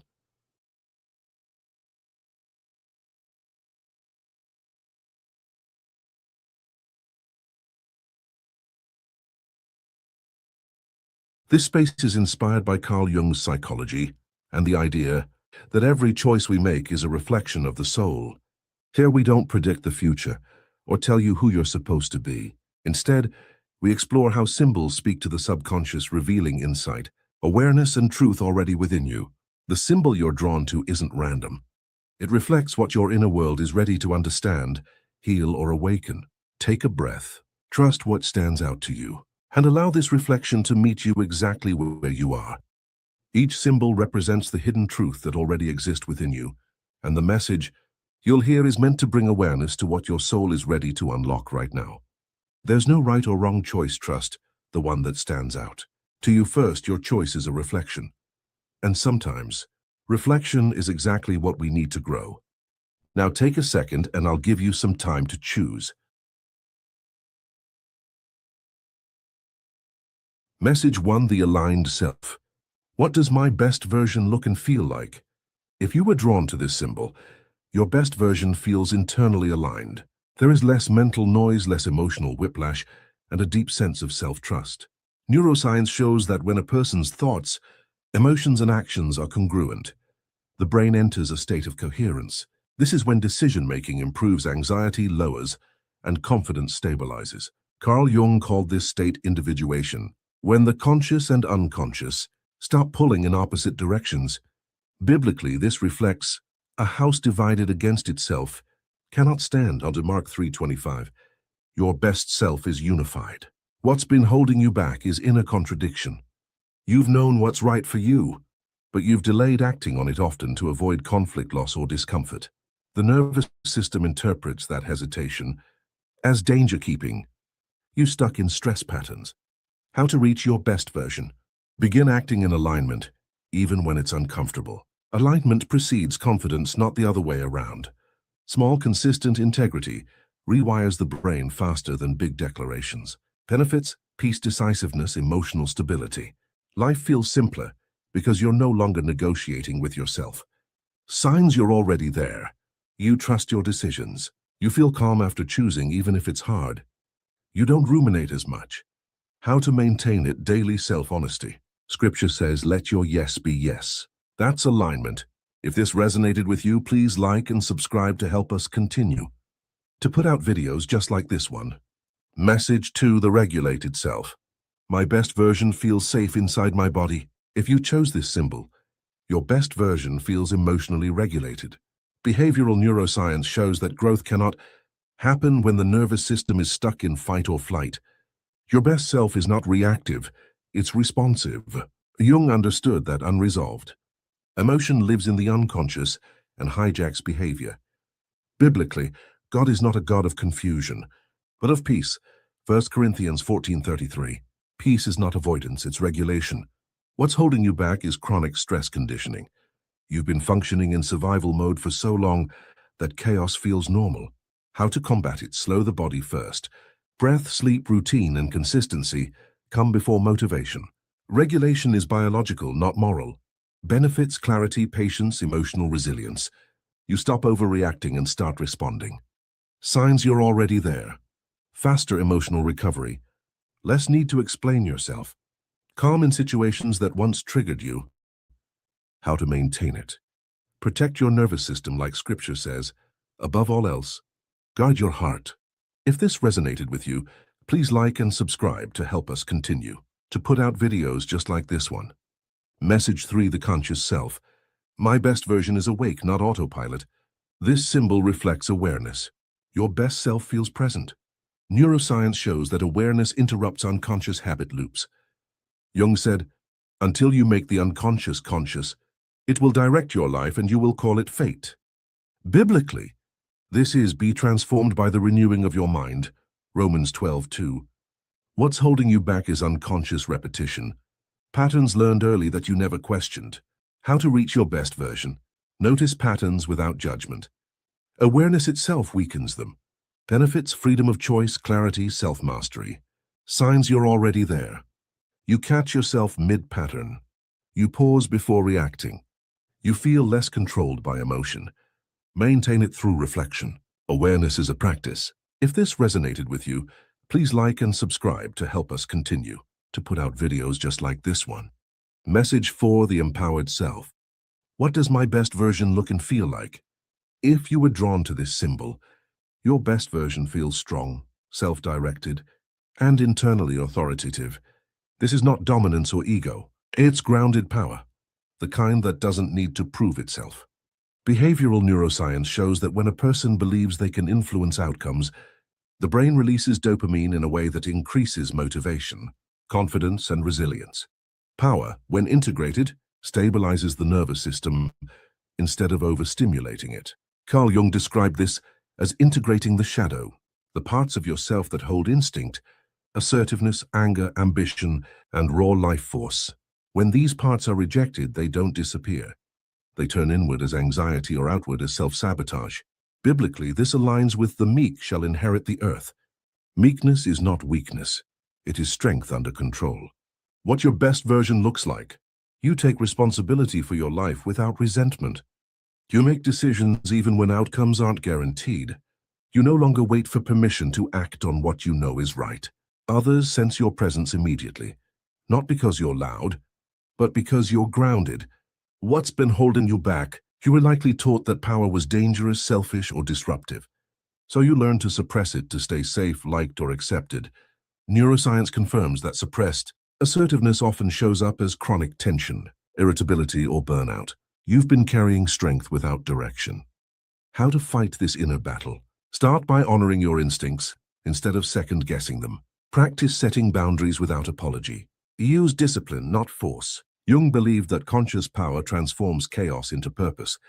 Benefits of becoming your best self. Confidence becomes natural. You stop over-explaining. You trust your ability to handle what comes. Leadership emerges, first within yourself, then outwardly. Signs you're already operating in this state. You can say no without guilt. You feel capable under pressure. You don't abandon yourself to keep peace. How to maintain it. Anchor power to values.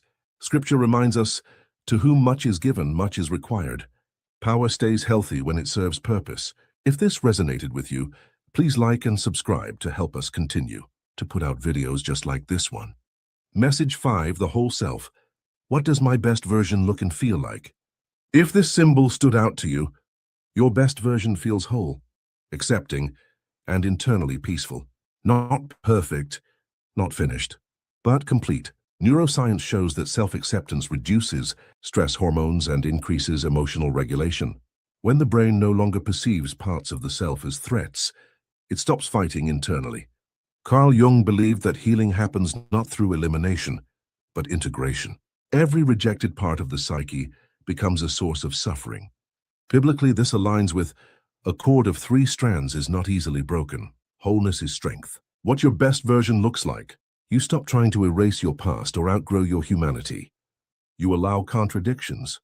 You no longer define yourself by your worst moments or limit yourself to your best ones. There's a quiet humility and confidence in how you move through life. What's been holding you back? Fragmentation. You've been trying to fix yourself instead of understand yourself. Shame taught you that certain emotions, desires, or experiences made you unworthy. Neuroscience shows that shame fractures identity, keeping the brain in self-monitoring mode instead of growth mode. How to fight this inner battle. Practice self-compassion without self-indulgence. Name all parts of yourself, even the uncomfortable ones, without condemnation. Jung taught that what we accept transforms, what we resist persists. Benefits of becoming your best self. Inner peace, emotional maturity. You stop seeking external validation because you no longer feel internally divided. Life feels meaningful, not rushed. Signs you're already operating in this state. You're less reactive to criticism. You feel at home in your body and mind. You don't need to prove or perform. How to maintain it. Stay reflective. Stay humble. Stay present. Scripture says, "He who began a good work in you will carry it to completion." Wholeness is not achieved, it's allowed. If this resonated with you, please like and subscribe to help us continue. to put out videos just like this one.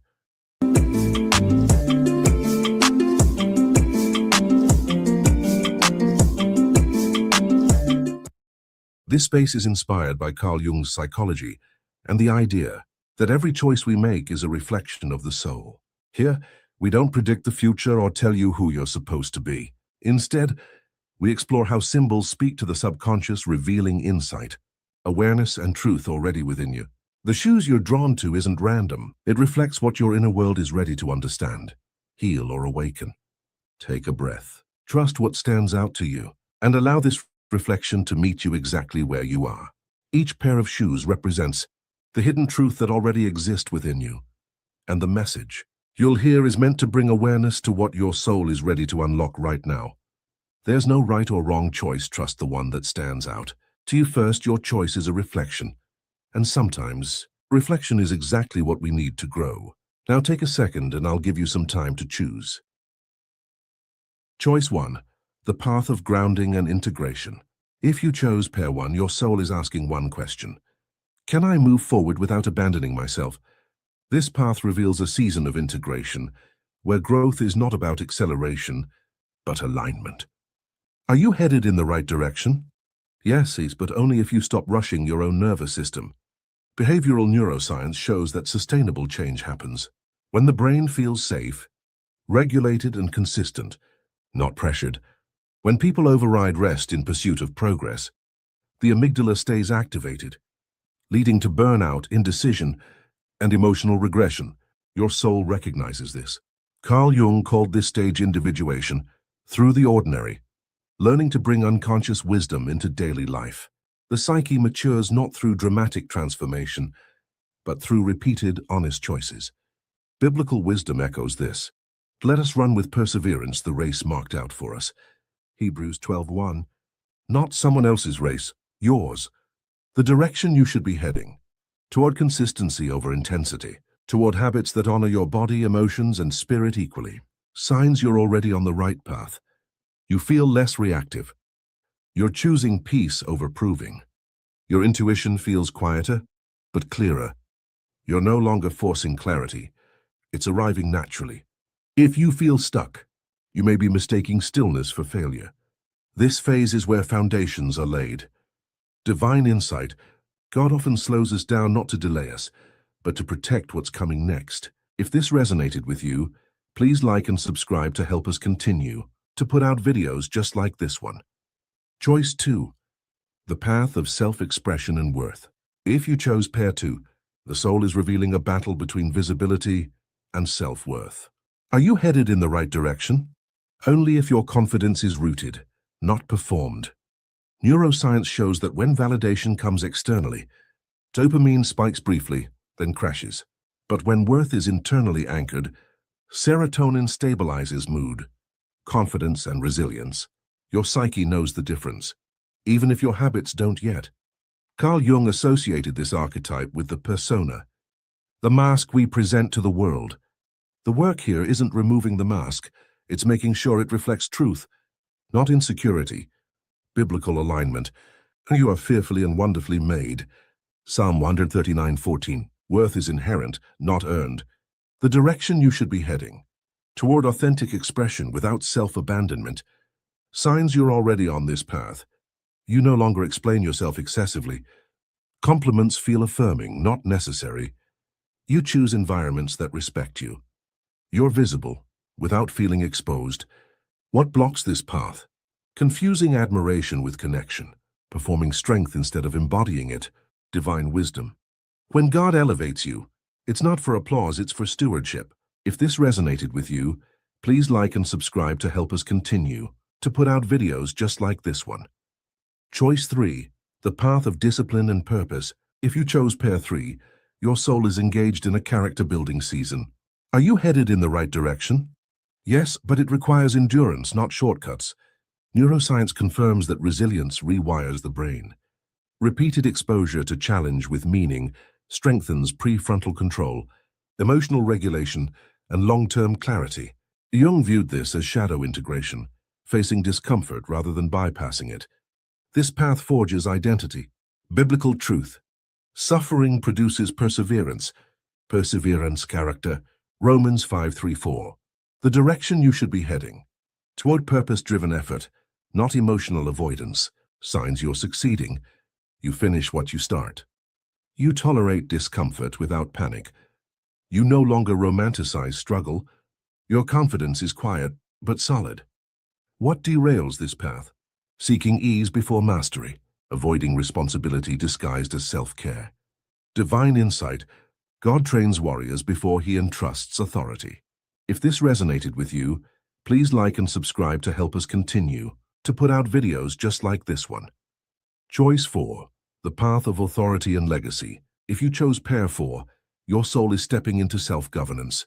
Are you headed in the right direction? Yes, if you accept responsibility without control. Neuroscience shows mature leadership correlates with emotional regulation, delayed gratification, and value-driven decisions. This is executive functioning at its highest level. Jung called this the self archetype, where inner authority replaces external validation. Biblical alignment. To whom much is given, much is required. Luke 12:48. The direction you should be heading. Toward impact over image. Signs you're already there. You lead without dominating. You make decisions without fear. You attract respect, not chaos. Your peace doesn't depend on outcomes. What can block this? Control masquerading as leadership, fear of outgrowing familiar identities, divine wisdom. True authority flows from alignment, not force. If this resonated with you, please like and subscribe to help us continue to put out videos just like this one.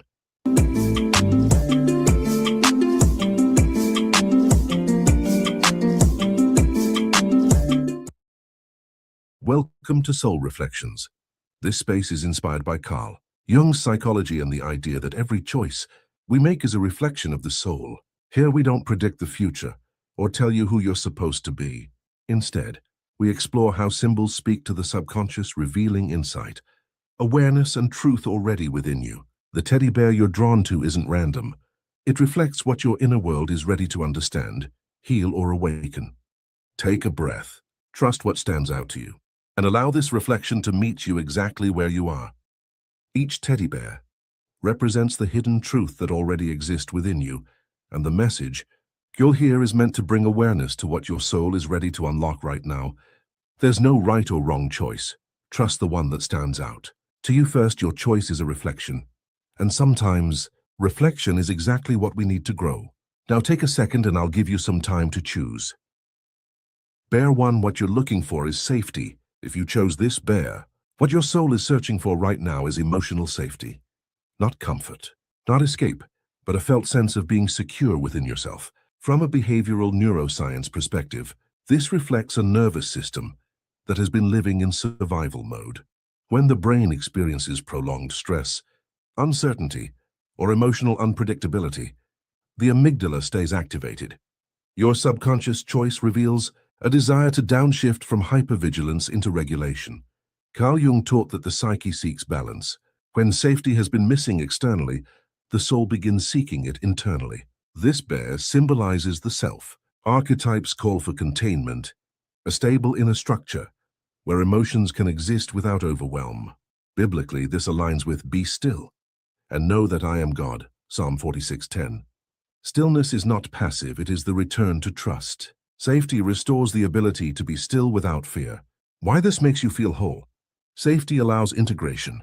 When you feel safe, fragmented parts of the psyche, the inner child, the shadow, the wounded self, no longer need to hide.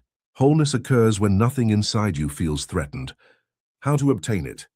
Create predictability in small daily rituals. Speak honestly with yourself. Instead of suppressing emotion, slow your body before trying to fix your life.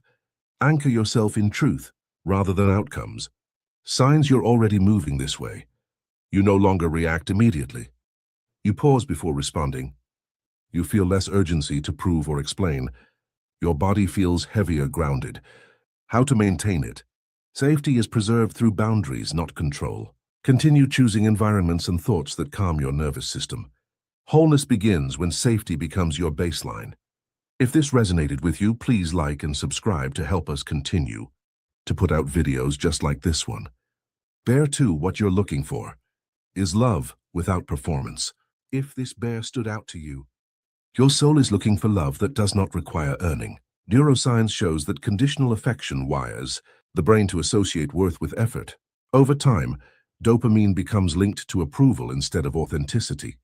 Your subconscious is signaling exhaustion from performance-based identity. Jung would describe this as ego fatigue, when the persona has carried too much weight for too long. This bear represents the call to return to intrinsic worth, where love is received, not chased. Biblically, this aligns with "we love because he first loved us." 1 John 4:19. Love is not a reward, it is a foundation. Why this makes you feel whole? Love without performance dissolves inner division. When you no longer have to split yourself into acceptable and hidden parts, the psyche reunites. How to obtain it? Stop over-explaining your boundaries. Allow yourself to be seen imperfectly. Receive without immediately giving back. Practice self-compassion during failure. Signs you're already moving this way. You feel less anxious about others' opinions. You allow pauses in conversation. You no longer over-justify your needs. You feel calmer being alone. How to maintain it? Choose relationships that reflect love, not labor. Love that heals does not demand self-abandonment. If this resonated with you, please like and subscribe to help us continue to put out videos just like this one. Fire 3. What you're looking for is inner stability. This bear reflects a desire for consistency within yourself, not motivation, not excitement, but steadiness. Neuroscience confirms that emotional instability often comes from externalized regulation, relying on circumstances to feel okay. Your psyche is ready to internalize stability. Jung would call this the movement toward individuation, becoming anchored in the self, rather than the external world. Biblically, a double-minded person is unstable in all their ways, James 1:8. Stability comes from alignment, not certainty. Why this makes you feel whole? Stability allows identity to solidify. You stop reshaping yourself to match every environment. How to obtain it? Commit to values instead of moods. Regulate emotions before acting. Keep promises to yourself. Reduce overstimulation. Signs you're already there. Your reactions are measured. Your decisions feel calm. You trust yourself more than validation. How to maintain it? Protect your inner rhythm. Stability grows through consistency, not intensity. If this resonated with you, please like and subscribe to help us continue to put out videos just like this one. Therefore, what you're looking for is reassurance from within. If you chose this bear, your soul is seeking inner reassurance, the ability to comfort yourself without external confirmation. Neuroscience shows that self-soothing strengthens the prefrontal cortex, increasing emotional resilience. Your psyche is learning self-trust. Jung viewed this as the maturation of the psyche, when the inner authority replaces external dependency. Biblically, the Lord is near to the brokenhearted, Psalm 34:18. Nearness becomes internalized over time. Why this makes you feel whole? You no longer fracture under uncertainty. Reassurance creates emotional independence without isolation. How to obtain it? Speak kindly to yourself during stress. Slow down internal criticism. Sit with emotion instead of escaping. Signs you're succeeding. You calm yourself without distraction. You recover faster from disappointment. You trust timing. How to maintain it? Reassurance grows through patience. Wholeness comes when you become your own safe place. If this resonated with you, please like and subscribe to help us continue to put out videos just like this one. Bear 5. What you're looking for is purpose without pressure. If you chose this bear, your soul is searching for meaning that doesn't feel heavy, purpose that flows from who you are, not who you're trying to become. From a behavioral neuroscience perspective, this reflects a nervous system that has associated purpose with urgency, obligation, or fear of falling behind. Chronic pressure activates cortisol, which over time disconnects motivation from joy. Your subconscious selection reveals a desire to realign meaning with ease, where action comes from clarity rather than anxiety. Carl Jung described this as the tension between the ego's ambition and the self's calling. When the ego leads, purpose feels forced. When the self leads, purpose feels inevitable. This bear symbolizes the psyche's readiness to release. hustle-driven identity, and step into aligned contribution. Biblically, this reflects, "For we are God's workmanship, created to do good works, which God prepared in advance for us to do." Ephesians 2:10. Purpose is not invented, it is revealed. You are not late. You are unfolding. Why this brings wholeness. Purpose without pressure integrates desire and direction. When you stop forcing your life forward, fragmented parts of the psyche stop resisting. Wholeness emerges when your actions reflect your nature instead of your fear. How to obtain it? Listen for what energizes you without reward. Release timelines that create anxiety. Follow curiosity rather than comparison. Allow rest to clarify direction. Neuroscience confirms that clarity often arises during rest, not effort. The brain solves meaning-oriented problems when it is not overstimulated. Signs you're already moving this way. You feel drawn, not pushed. You sense peace even without answers. You say no more easily. Your goals feel simpler, not bigger. How to maintain it? Protect your inner pace. Purpose remains clear when you honor rhythm over rush. Stay grounded in faith, not outcome. When pressure returns, remember what is meant for you will not require self-abandonment. If this resonated with you, please like and subscribe to help us continue to put out videos just like this one.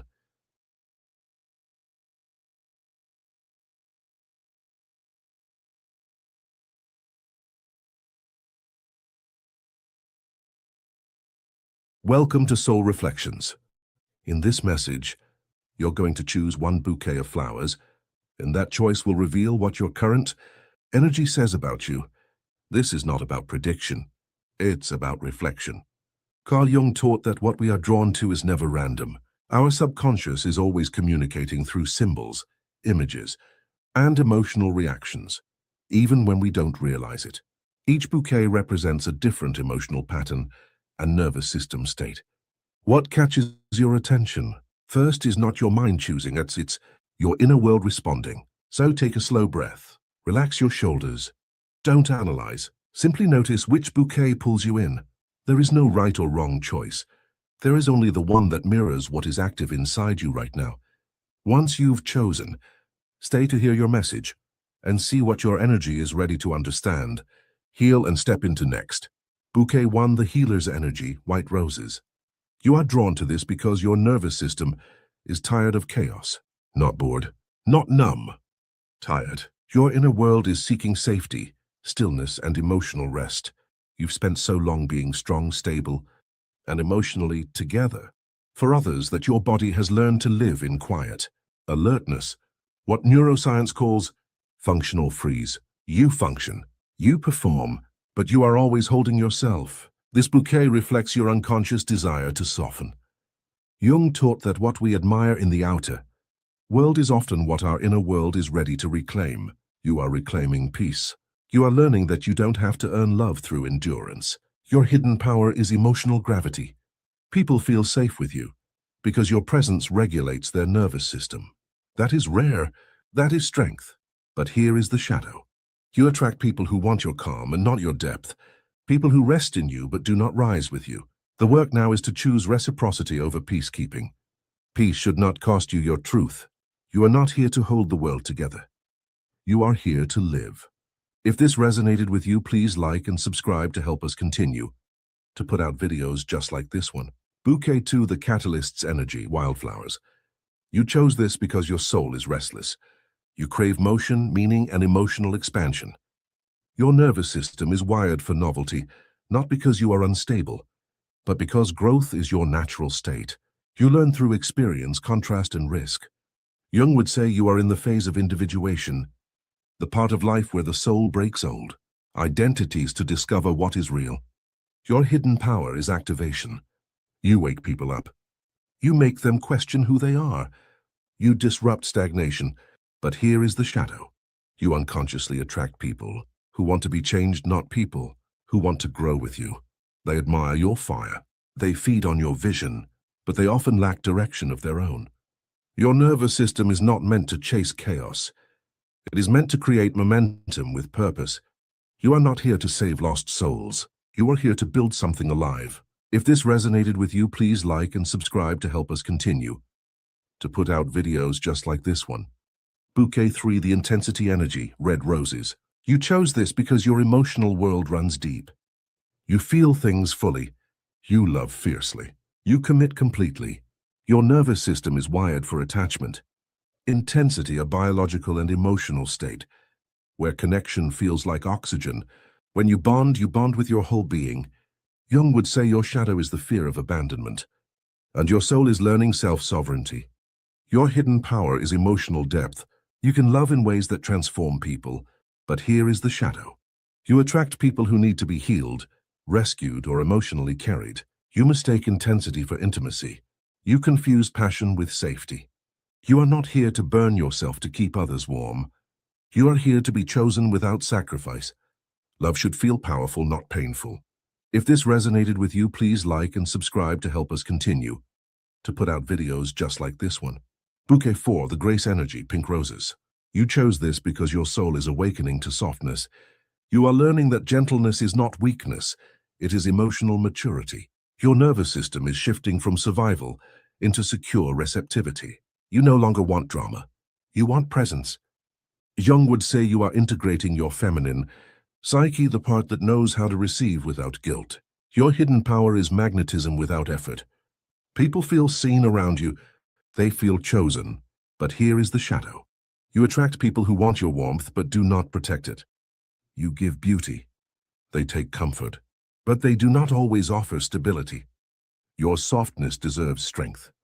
Your love deserves safety.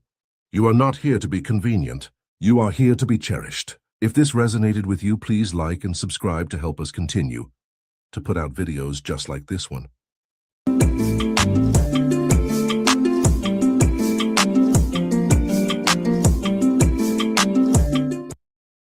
Take a slow breath and look at the 4 symbols in front of you. Don't overthink it.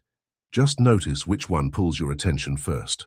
Your eyes will land on the symbol that recognizes you, the one that matches your energy and reveals the strength you've been carrying in silence. Trust your instinct. Choose the symbol that speaks to you and discover the hidden power that's been waiting underneath your surface. The golden eye, the one who sees what others hide. You don't just notice things. You feel the truth under people's words. This symbol calls out those who carry an old instinct. The ability to read a room within seconds, detect lies without trying, and sense motives before they're revealed. Your hidden power is inner surveillance, a mind that never sleeps. People underestimate how sharp you really are because you don't announce it. You observe, you gather, you wait. And that's exactly why nothing gets past you. This power becomes unstoppable when you trust your first instinct more than your second thought. If this resonated with you, please like and subscribe to help us continue to put out videos just like this one. The flaming triangle, the one who burns through barriers. If this symbol called to you, it's because you're built for evolution, not comfort. Your hidden power is the fire that wakes up when life tries to break you. You don't crumble, you pivot. You don't fear endings, you use them. The flaming triangle marks someone who becomes dangerous, in the best way, once they realize how many times they've survived what should have destroyed them. Your energy makes others nervous because it's unpredictable, intense and impossible to control. When you stop holding back, every room feels you before you even speak. If this resonated with you, please like and subscribe to help us continue to put out videos just like this one. The blue geometric eye, the one who builds fate with precision. You weren't drawn to this symbol by accident. It's the mark of someone whose mind operates on a higher frequency. You see patterns where others see chaos, solutions where others see dead ends, opportunity where others see limits. Your hidden power is strategic manifestation, not wishful thinking, but the ability to map out your future in ways others can't comprehend. You think 3 moves ahead, and that's why people mistake you for lucky. You're not lucky. You're intentional. And once your focus locks onto something, reality bends in your direction. If this resonated with you, please like and subscribe to help us continue to put out videos just like this one. The cosmic infinity, the one whose presence alters people. This symbol chooses people with quiet strength, the kind that shifts the energy of an entire room without a word. You're emotionally tuned in, spiritually receptive and naturally magnetic. Your hidden power is energetic influence. You don't force outcomes, you pull them. People heal when they're around you. They open up without meaning to. They trust you because they feel understood, even when you say nothing. But the most powerful part, you can sense people's intentions long before they reveal themselves, which protects you more than you realize. If this resonated with you, please like and subscribe to help us continue to put out videos just like this one.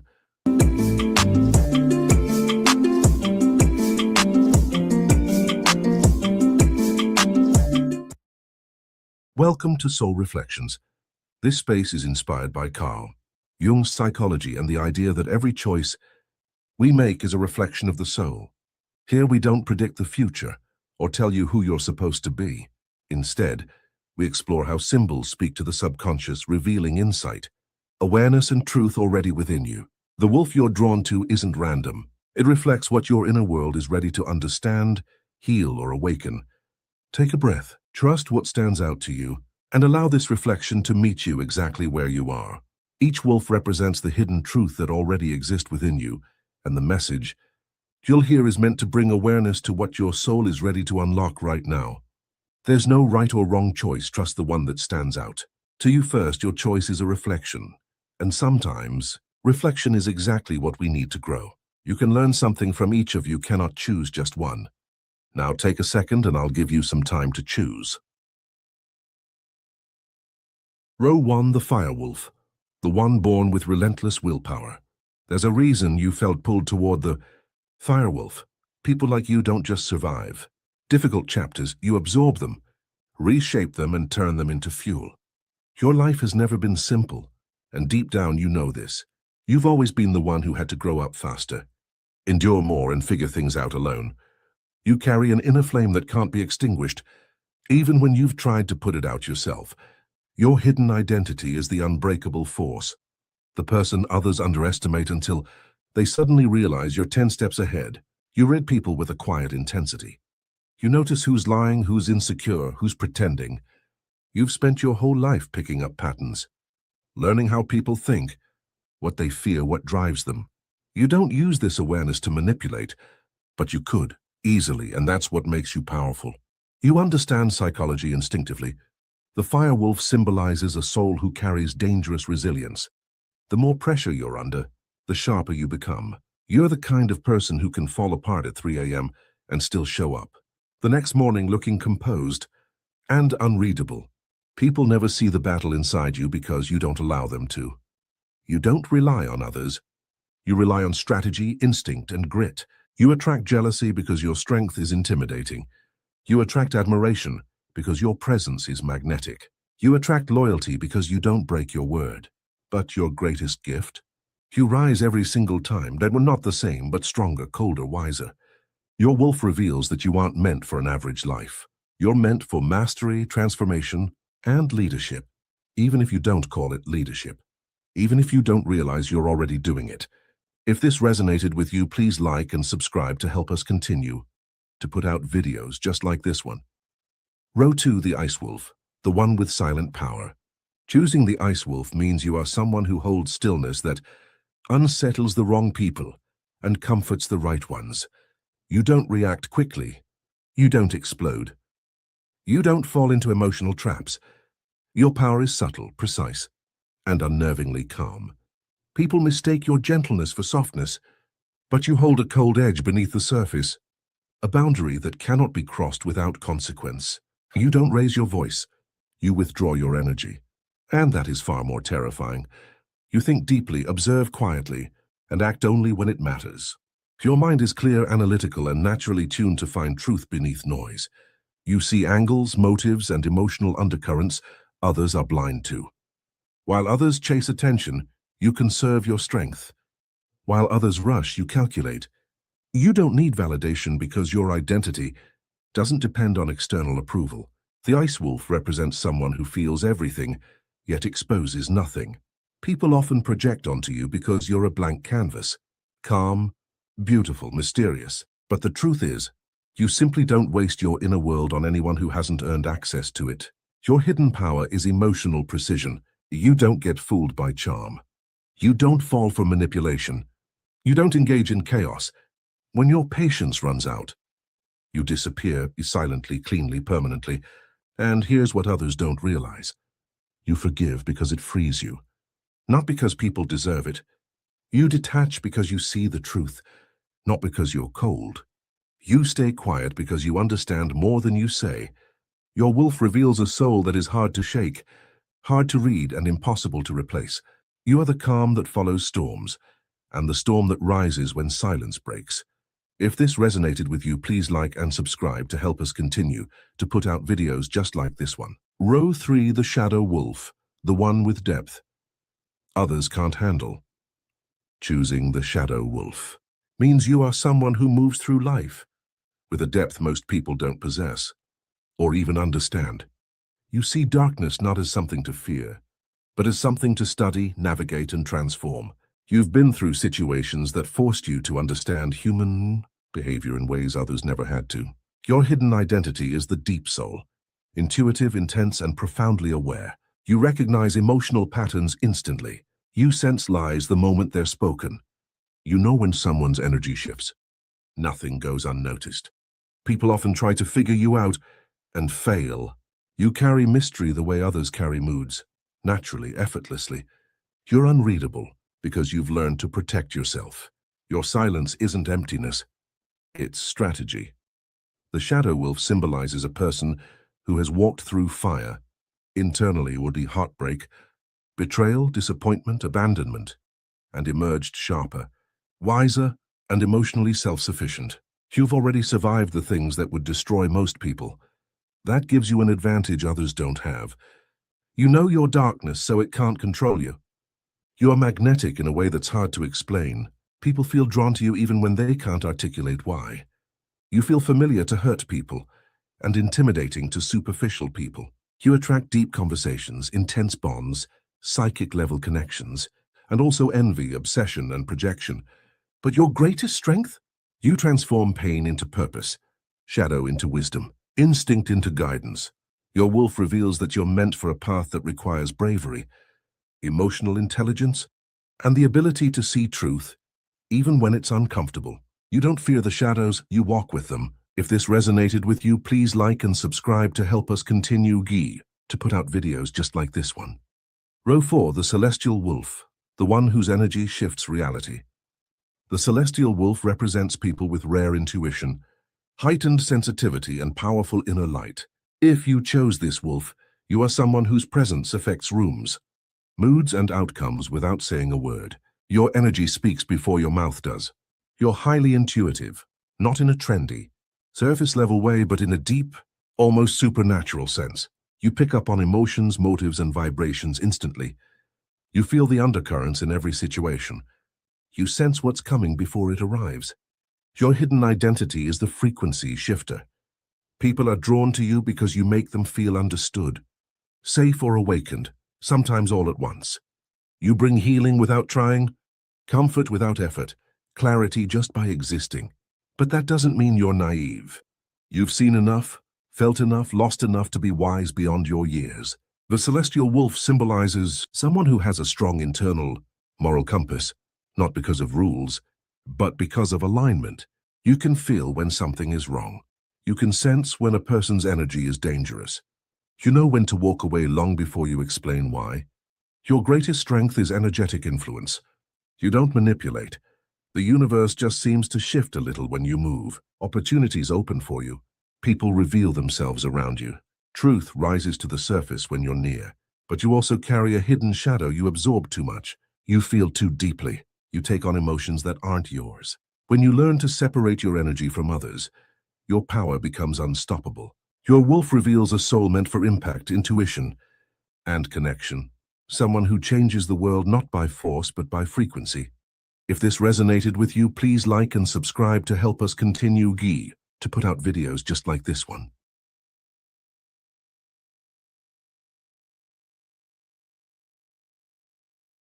Welcome to Soul Reflections, your sacred pause in life's journey. Today we unlock 7 symbolic locks, each holding a lesson your soul is ready to hear. Notice which lock calls to you. Know this: It's okay if more than one does. Your soul might be speaking in layers. You are not lost. You are evolving. Every call is valid, even if it overlaps. This is growth, not chaos. I care deeply for your journey. This is not a rigid test. This is gentle guidance from within. So if your intuition pulls you towards several locks, listen to each. Each is a step toward protection, alignment, and wholeness. Let's begin. Lock 1, protection from premature action. If you chose this lock, your spirit is alert right now. You feel restless, like something should already be happening. There's energy in you, but it's contained. Neuroscience shows that urgency activates the amygdala, not wisdom. When we move too fast, we mistake adrenaline for alignment. This lock appears when momentum would actually cost you more than patience. You may feel delayed, but delay is not denial. In the Bible, Moses spent 40 years preparing for a moment that required precision, not speed. Jung called this the necessary incubation of the self. You are not wrong for wanting movement. You're being protected from acting before your nervous system. Identity and discernment are fully integrated. There is care here. Divine care, like a parent keeping a child from running into traffic. Not punishment, but protection. You're being protected from moving before you trust yourself. The lock opens when calm replaces urgency.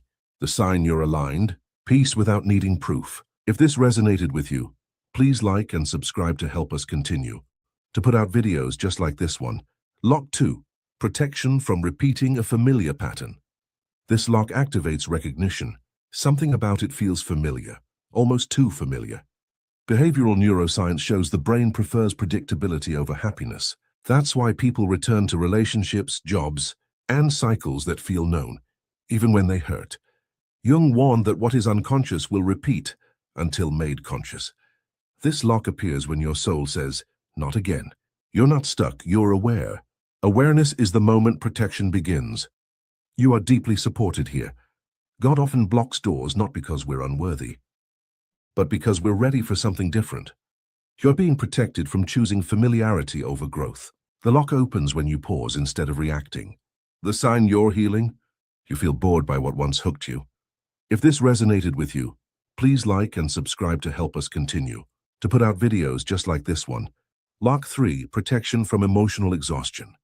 This lock feels heavy. It holds accumulated emotion, not danger.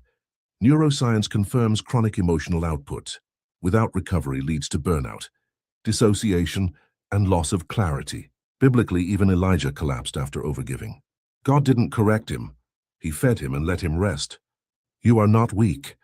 You've been strong for too long without replenishment. This lock is compassion. It's rest disguised as resistance. You're being protected from giving beyond capacity. The lock opens when you stop explaining and start restoring. The sign you're aligned, energy returns without force. If this resonated with you, please like and subscribe to help us continue to put out videos just like this one. Lock 4, protection from false identity. This lock is sharp, clean, intentional.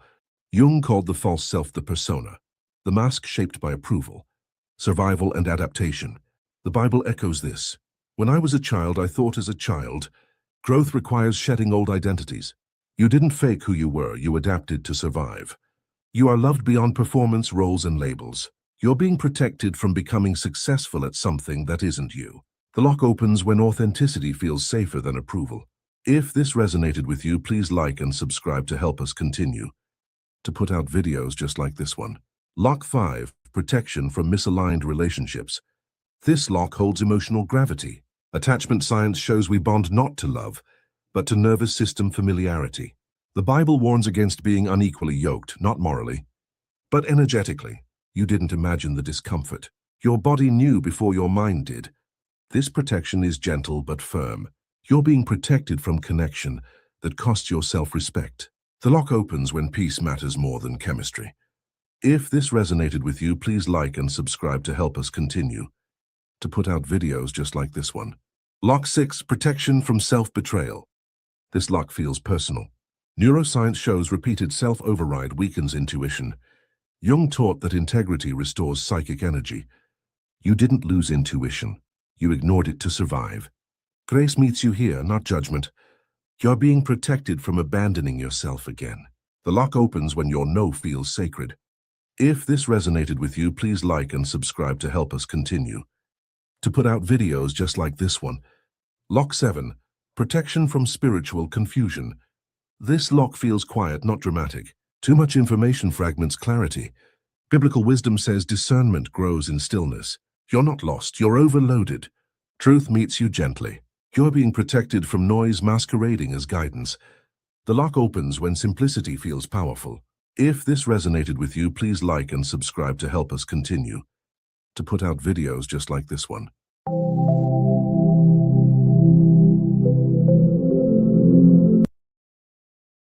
Before you choose a coffee cup, understand this: nothing you're drawn to is accidental. Your subconscious makes the decision long before you realize it, and that choice exposes more about you than you think. We're not here to predict your future. We're here to pull back the curtain on the parts of yourself you've been avoiding. Every symbol triggers something: buried desire, fear, unresolved truth. And the cup you can't stop looking at, that's the one your mind is trying to hide from you, and the one your soul refuses to ignore. So don't overthink it. Don't negotiate with yourself. Go with the cup that hits you first, because that instinct is the revelation. Take a breath. Look again, and choose the cup you can't explain. Coffee cup number 1. The eye of awareness. You're drawn to the cup marked by the eye, because your inner world is powered by perception. You don't just see things, you absorb, decode, and interpret them with precision others rarely notice. Your subconscious loves clarity, pattern recognition, and silent observation. This attraction is not random. People who choose the eye often carry an innate psychological advantage: high sensitivity to microsignals, social nuance, tone shifts, and hidden motives. You read energy faster than words, and your mind processes layers of meaning at once. And here's the tension point: you sense more than you act on. You perceive more than you trust. Your instincts are powerful, but you often question them, diluting your natural strengths. Your choice reveals something essential. Your inner world is empowered by truth, intuition, and quiet analysis. You don't need louder confidence. You need deeper self-trust. Your ability to notice what others miss is not paranoia or overthinking, it's pattern intelligence. You've likely been the one who understood people long before they understood themselves. You care deeply, but from a distance. You protect your peace because chaos disrupts your inner clarity. And even when you don't say everything you know, you feel it fully.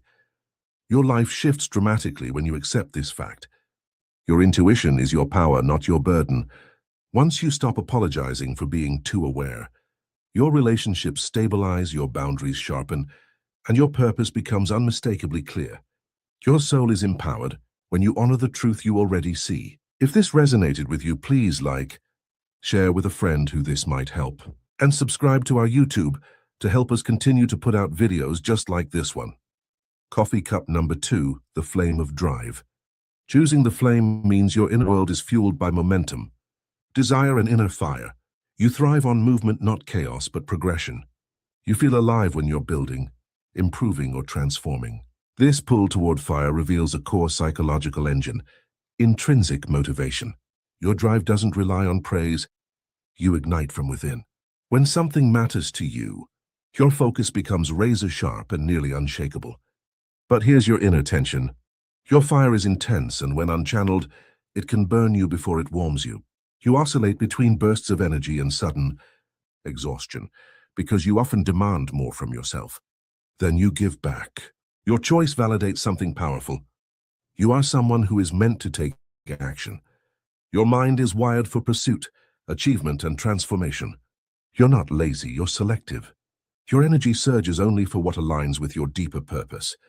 You've carried yourself through situations that would break others. Your fire is both your protection and your fuel.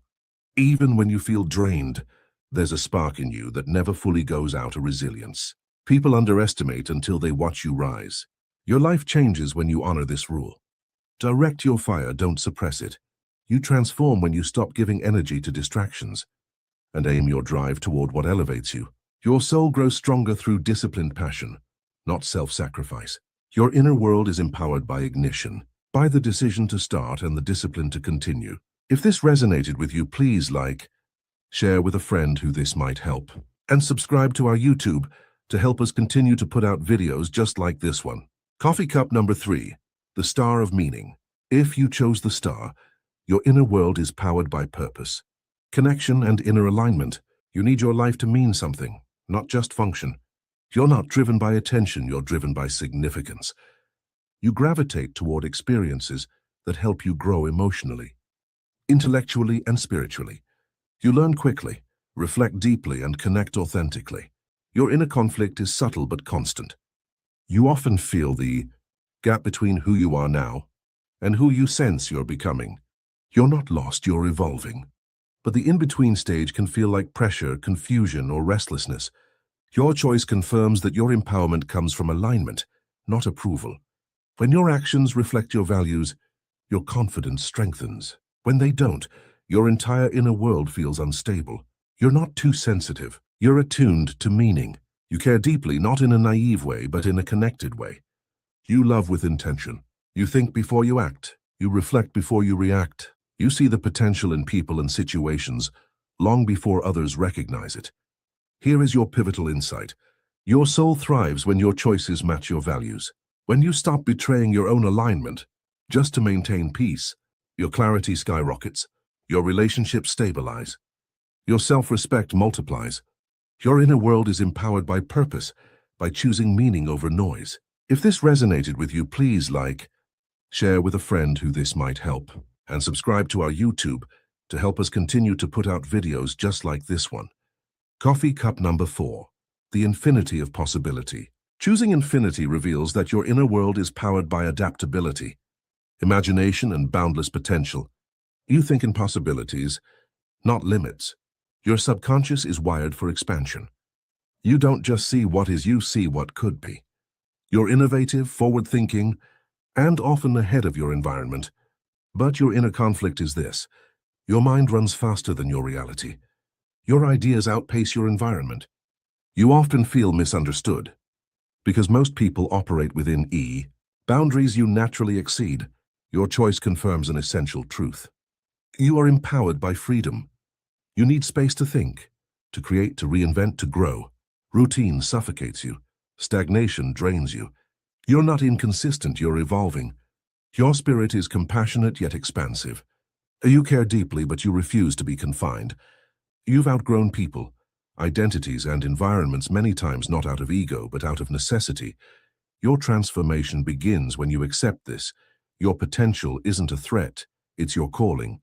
When you stop shrinking yourself to fit your surroundings, you step into the version of you that impacts, inspires, and elevates. Your inner world is empowered by infinite possibility, by allowing yourself to expand without apology. If this resonated with you, please like, share with a friend who this might help, and subscribe to our YouTube to help us continue to put out videos just like this one.